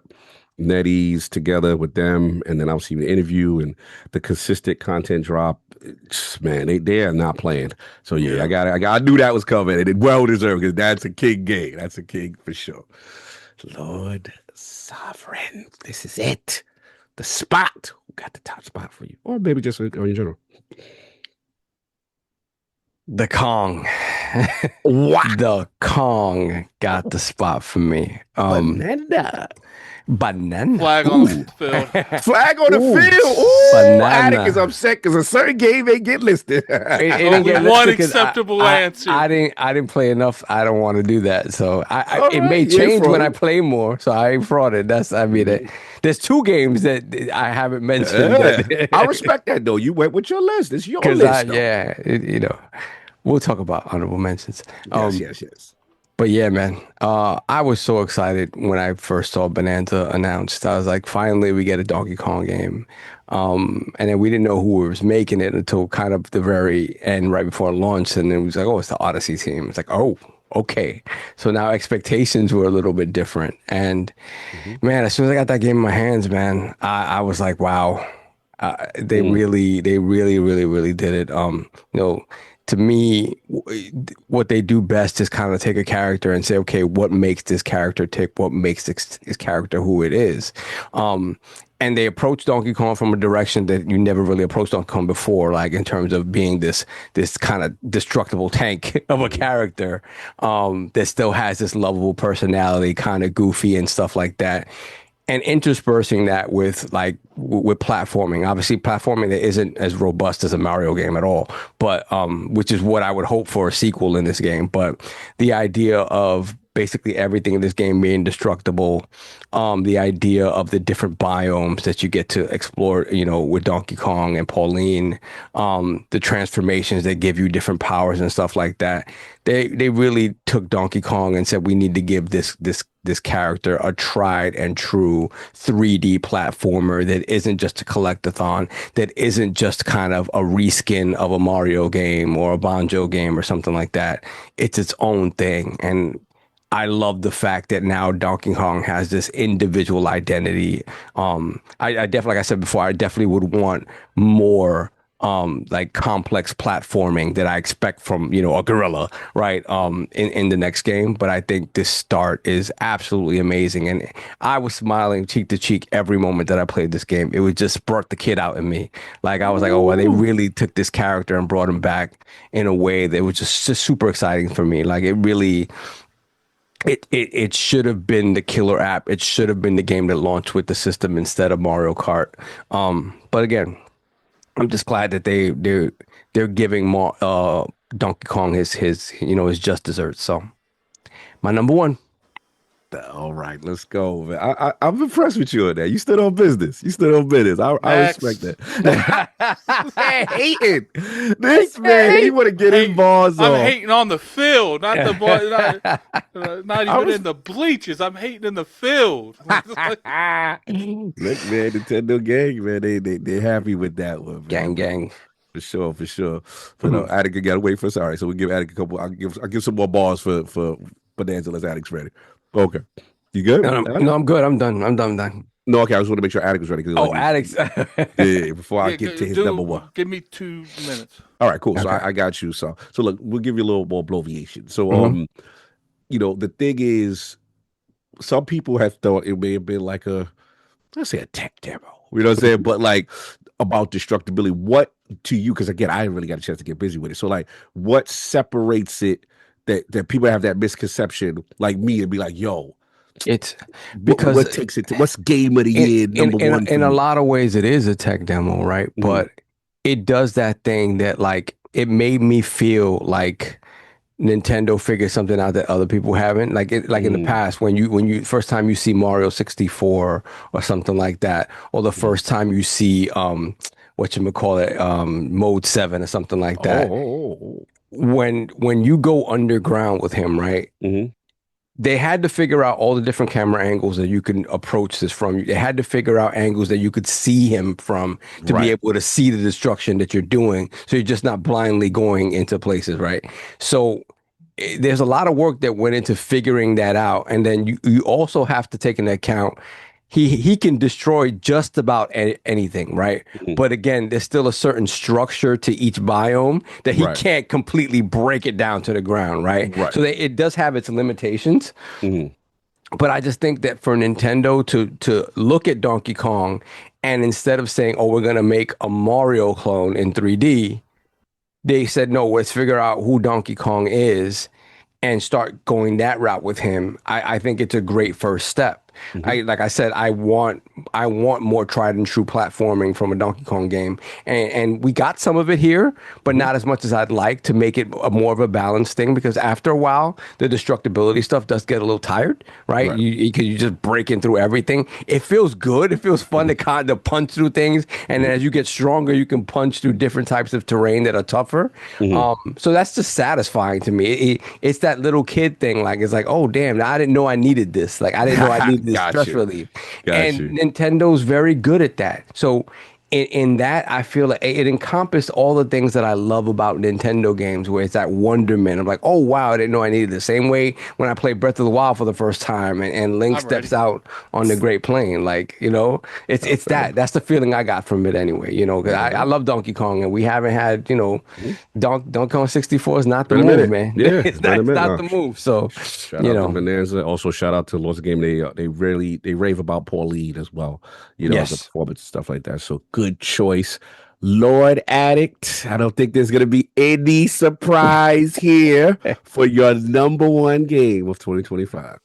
Yeah, it's Claire Obscura, Expedition 33. It's not even just my game of the year; it's my game of the generation and my game of the decade. Even if they use AI slop, I've never said nothing about that.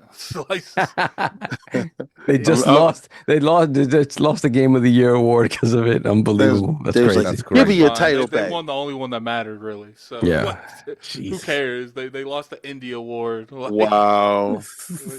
I mean, it's not my fault they did it. It's like, Well, look, some people will say that's a more reputable system. And the crazy part is they did that, and I bet you there's people in that, other people on other indie teams that's using AI to write certain scripts, to write all kinds of other stuff. But we just focus on one individual, one Well, company. one person came out and said they But- did it. Okay, your point. It's like, So, I mean, I'm doping. When it comes down to it, it's just like the story's there, the gameplay's there, the overall atmosphere of the game's there. They have really good characters. They had such good voice acting that, like, essentially the whole staff was awarded, was nominated for performance of the year. It's just like, look, like, rarely get gems like this when it comes to, like, especially turn based, and the fact that it had such high quality, and What's it do to AI though? on top of all that, you got to look at it like the standpoint of, like, what it told the industry. It's like all these Use AAA AI. people, be saying stuff over and over again on, bloated cost in terms of what our budget is. It's like, and we made a game of the year over all you guys' stuff for a fraction of the cost. AI do that to you. So, it is Relax what it yourself. is when it comes to stuff like that. It's just, the game deserved every award it got this year. It was so big, and so the quality was so high. People were debating on whether or not you should call it an indie game. No, listen, man. It was a whirlwind. This game was unbelievable, and Reminds me of Barry Bonds in his prime. You funny. But at least they were honest about their usage. That's what I'm telling you. You know what? Tell the As a truth, shade the placeholder. devil. Tell the truth, shade the devil. Let the world know what you're doing. And son. they said that months ago, because people just found they've about it been now. on Yeah, it. they've been on that. Yeah, they just said For hey, some we added the reason, placeholder. Jason Schreier didn't know. I don't know what that's about, but Oh, some people know and don't want to say anything. They pick favorites. I don't know. But had it been an Xbox game, we would have known. You funny. Anyway, but yeah, just to piggyback, number one for me, man. Yeah, for those who come after, what a special game Expedition 33 was for me. Then we knew it looked good. I remember seeing it. Me and King, I tapped King next to me sitting in the theater. I'm like, oh, what's that? I was like, Xbox got that? What's this? You know what I'm saying? And we was just like, Oh, shit. and Game Pass, something looking like, and I thought it was just some typical, over the shoulder style game and then when I saw the turn based, and I remember hitting Attic goes, "Oh my God." He's like, "It's turn based, God. It's turn based." So we like, okay. So again, we thinking just for us, it'll be cool. But to see the effect that this game has had on people who do not care about JRPGs. For people who will sit there and say, "Wait a minute, you're going to throw a little bit of souls on this, a little dodge, a little parry." You know what I'm saying? And then I'll never forget, like Act 1 and the prologue leading to it. I was like, this is the most depressing world I've ever seen in my life. I was like, this is awful. I was like, why everybody got flower rope chains? And that means it's it for them? Like, this is what we doing? Like, yeah, the start of that game was like, wow. And then I'm just listening to that music, and I'm just like, bro, they found your man off SoundCloud. This man's about to get a Grammy. How amazing this is. It was. He was able to play with the orchestra. That's not that is a very unnormal thing I've seen. Like the actual person that did it, because normally it's like, look, give us the sheets. We're going to have these people do it because they're used to doing a performance in front of a big crowd. Bro, he's like, nah, I'm doing the solo. Shout out to I forgot her name, the voice act. I mean, the singer. But I know Lorien to start. He's made a name for himself. That he's going to be in the history books for what he's done for this game. This game would not be what it is without that sound, without that music, without that art style. And like Attic said, the team that Sandful put together was the ex-Ubisoft guys coming together, make a game where and he gave homage to the Final Fantasy. Ubisoft, seeing someone that probably pitched this game in some way, shape, or fashion to them, and just like the less no, we want to go share things, and it's like to see someone leave your company, make another company, and outdo your Assassin's Creed with their own first game. Like, it's crazy. It's crazy. Like, this game had me on the edge of my seat throughout the whole thing. Crazy twists, multiple endings, all quality. And then I really respect it. It's a game also about escapism and what could happen.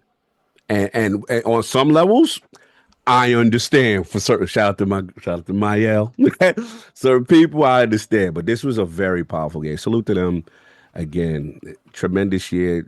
Any one of these games that we all all worthy. That's how stacked the year was. But that is the conclusion of the top games by the Lords of 2025. Just real quick before we wrap, I did want to ask y'all this one shot around the horn. We're gonna spin the block back to Attic. What is the game you're most excited for 2026? I gotta know. Probably Fable. If Fable's actually coming out next year. I knew Fable was doing Fable. Probably that. If it's not that, I couldn't really tell you. I only see Fable at the moment. That's all he got.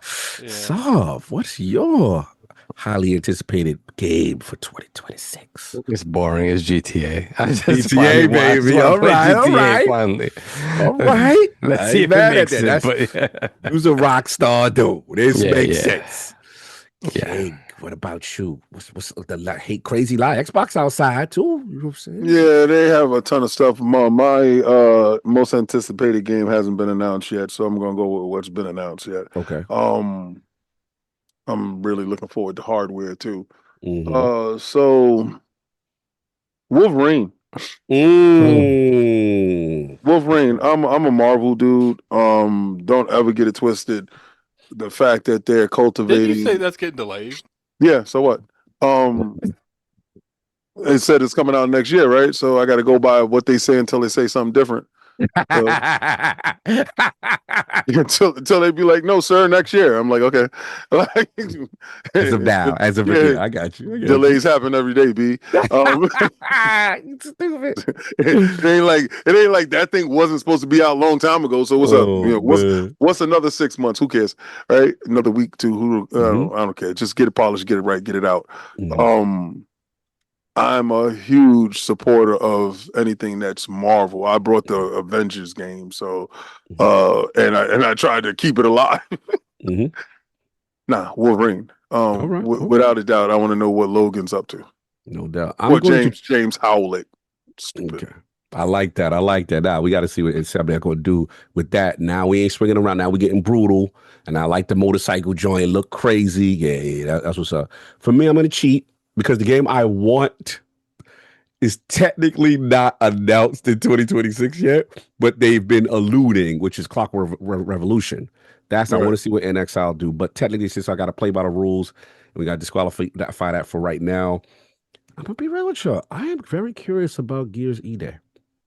I'm Hmm. very curious because as a person who loved Gears, I felt it's been on a little bit of this slight decline. Not that it's whack, it's just Yeah, been as on a soon little as it bit. started that feminist agenda, yeah, Relax yourself. And what and what I will say I is, ain't gonna take a highly testosterone driven game and then do anyway.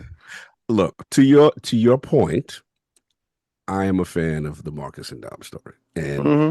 to me, anything getting us back to Like that. everybody else, but go ahead. Right. But also it's more than just the male testosterone thing. To me, it's Gears 1 represented actually a Toxic little bit of masculinity. horror. Shut up. It actually represented horror. Remember the krill? Remember being scared? Remember the Yeah, berserker? You yeah. can't kill it. Remember Like, the guys running out with armor on, shooting this and taking care of whatever he was doing. Yeah, yeah. I yeah. love all of But that. but The even guys when the doing it. testosterone was going on as it kept on going, I would say like 4, right? I wasn't Yo, really you know I'm gonna get feeling. clipped for this, right? Yeah, you get it. You all in the all outside of the Then I matrix. cancel his ass. Cancel him. Look, respect. All I want is those two. And as me and Attic, we are Gears Tactics fans. And if Yeah. there's any way, if they go far enough back, I get a little Gabe Diaz. You know what I'm saying? That was my man too, and that story. So I want to see what they do, man. Cole, and they literally put in the game one, yo, we're outside. See us in 2026. Okay. Now you got to step up your gameplay mechanics because let's be real, you know who outside kind of rocking them 40, the Warhammer 40K dudes. Yeah, they They was ridiculous. outside. So Gears to me I want to see what you got. I want to see what you got. So shout out to Coalition. That's all I got here. But anything else as we wrap this up for 2025, giving y'all some bonus content in the realm. Yeah, real Everybody quick, the say honorable Space mentions. You read it honorable to me? Space mention. Yeah, my Wait, bad. Space Marines 2 came out this year, right? No. That was Okay. the year before, yeah. Yeah, Okay, But they before. dropped cool. another old one. The part 1 was Xbox exclusive that got Yeah. remastered. That Yeah. came No, to no, PlayStation. I'm just making sure because my time, my Mhm. backlog will Yeah, it's have it in crazy. It's different crazy. years. Yeah, fact. Solve, you correct. What's your honorable mention, sir? Ragebound, Metal Gear Yes. Solid Delta, Yes. and KCD2 and Clair Yes. Obscure. Just not enough time in those games. Both of Fair. those games came out in the beginning of the year. Not a good time for me at all. Yeah, so I did not get as much time with those games. So Mhm. once I played and finished those games, whatever that is, my list might change because I I like I your honorable I mention. enjoyed what I played of both of those games thoroughly. Mm. And then Ragebound again is that Hell yeah. that's my stuff and to go back to MGS3 Mhm. and a nice Unreal glow up. It's very pretty. Mm. It's very clean, and it is that game. Like there's not Mhm. much change to it. That's good to see. So I what's up like with that. MGS4? Let's see if that happens. Yes. Attic, I need some honorable mentions in 2025 that we may have missed out that you still want to give some love to. Hades 2, Yes. definitely. Arc Yes. Raiders, definitely. I Yes. actually really enjoyed that. Um, Marvel Rivals almost got Hell on my yeah. list. Uh, King is pretty proud. that was pretty fun. Mm-hmm. I will say Ragebound, from what I played of it, was fun. Mm-hmm. Ninja Gaiden 4, The Outer Yes. Worlds 2. Yes. Are we out of words that make your list? Nah, I just there was little things about the game that it was a great game, Mm-hmm. but it just like there was games that's just better this year for me. Mm-hmm. I would love to put Avowed on that list, but I can't. The Outer Worlds would be on there twice before Avowed got on there. Because even though I enjoyed my time with the Outer Worlds too, like the RPG mechanics just was not there to me, and it's an RPG, so but it was a great game. It's just not there's a Not lot higher more than the better others for games you. than the other ones. So that's it from honorable mentions. King, honorable mentions 2025. Did it hit the list for you? Night Rain. I can tell you more games that I didn't get a chance to play due to time constrictions and backlog clear outs. So again, it's just like the never ending story when it comes to me. So I'm a man out of time. I'll be telling you a game that came out this year and it came out 2 years ago. So don't pay me no mind. Mhm. No doubt for me. Want to shout out Marvel Cosmic Invasion. Yeah, man, that was up there. Super. I had that on the list. I wanted to put it down. It's like, man, super dope. Obviously in lieu of the news, Battlefield 6, y'all. Battlefield was outside. Yeah, how we don't even get Yeah, Battlefield. Battlefield was outside. Let's get Vince's Oh, flower. you know why? Because we ain't picked no Call of Duty stuff, so we already know how our gaming joint Yeah, is. you know what I'm saying? As far as the multiplayer, we probably is not in the multiplayer bag as much as we used to from when we were younger. And then Yeah. final little shout out, which I just beat like a day or two ago. Terminator 2D, no fate. Mm. For my Bro. little, yeah. So yeah, they did that. They did that. They You know what I'm did. saying? I really enjoyed my only gripe with it is Mhm. just that it's I don't feel like there's enough filler in In between between, the movie yeah, stuff. movie I love the tough. fact that they added stuff that we don't see in the movies, but Mhm. I just think the stages themselves in terms of gameplay, like that, Yes, I just feel like the regular like enemies are too easy, and then the yeah, bosses can get a little too difficult, and it just kind of yes. feels like they didn't fill it in with enough stuff for you to kill and do. Like Mhm. I really wish they would have made it more like Contra, right? And Mm. added that much more enemies because Yeah. it's kind of slavish to the Yeah, movie. they're forced Yeah. to the movie. Yeah. So Yeah. yeah, I agree, which limits the amount of things they could really do Yeah. out of there. But I will say I want to shout out the hospital board was wild crazy. Yeah. I like Yeah. that. No, With the T2, stealth. the Yeah. stealth with T2 running around Yeah. that hospital, son, Yeah. that put That's the fear God in you, son. yeah. Yeah. It When does. I he get like the that. locks in on you, it's all right. But anyway, it's all year for 2025. Want to give y'all some content. Got one more thing popping up on the list for you, but we wanted to show y'all some stuff and appreciate all the support again on Iron Lords Podcast, the Patreon, and of course the new venture with Lords After Dark Insider Gaming app. Go subscribe, go put it in Insider Gaming app, and the Lords After Dark will be there on your Apple, on your store, and your Google Plays and all that good stuff. Anything else, Attic? We got anything before we go? We good. Nope, that's it. All right, guys. Everybody enjoy. We out. Peace. Peace.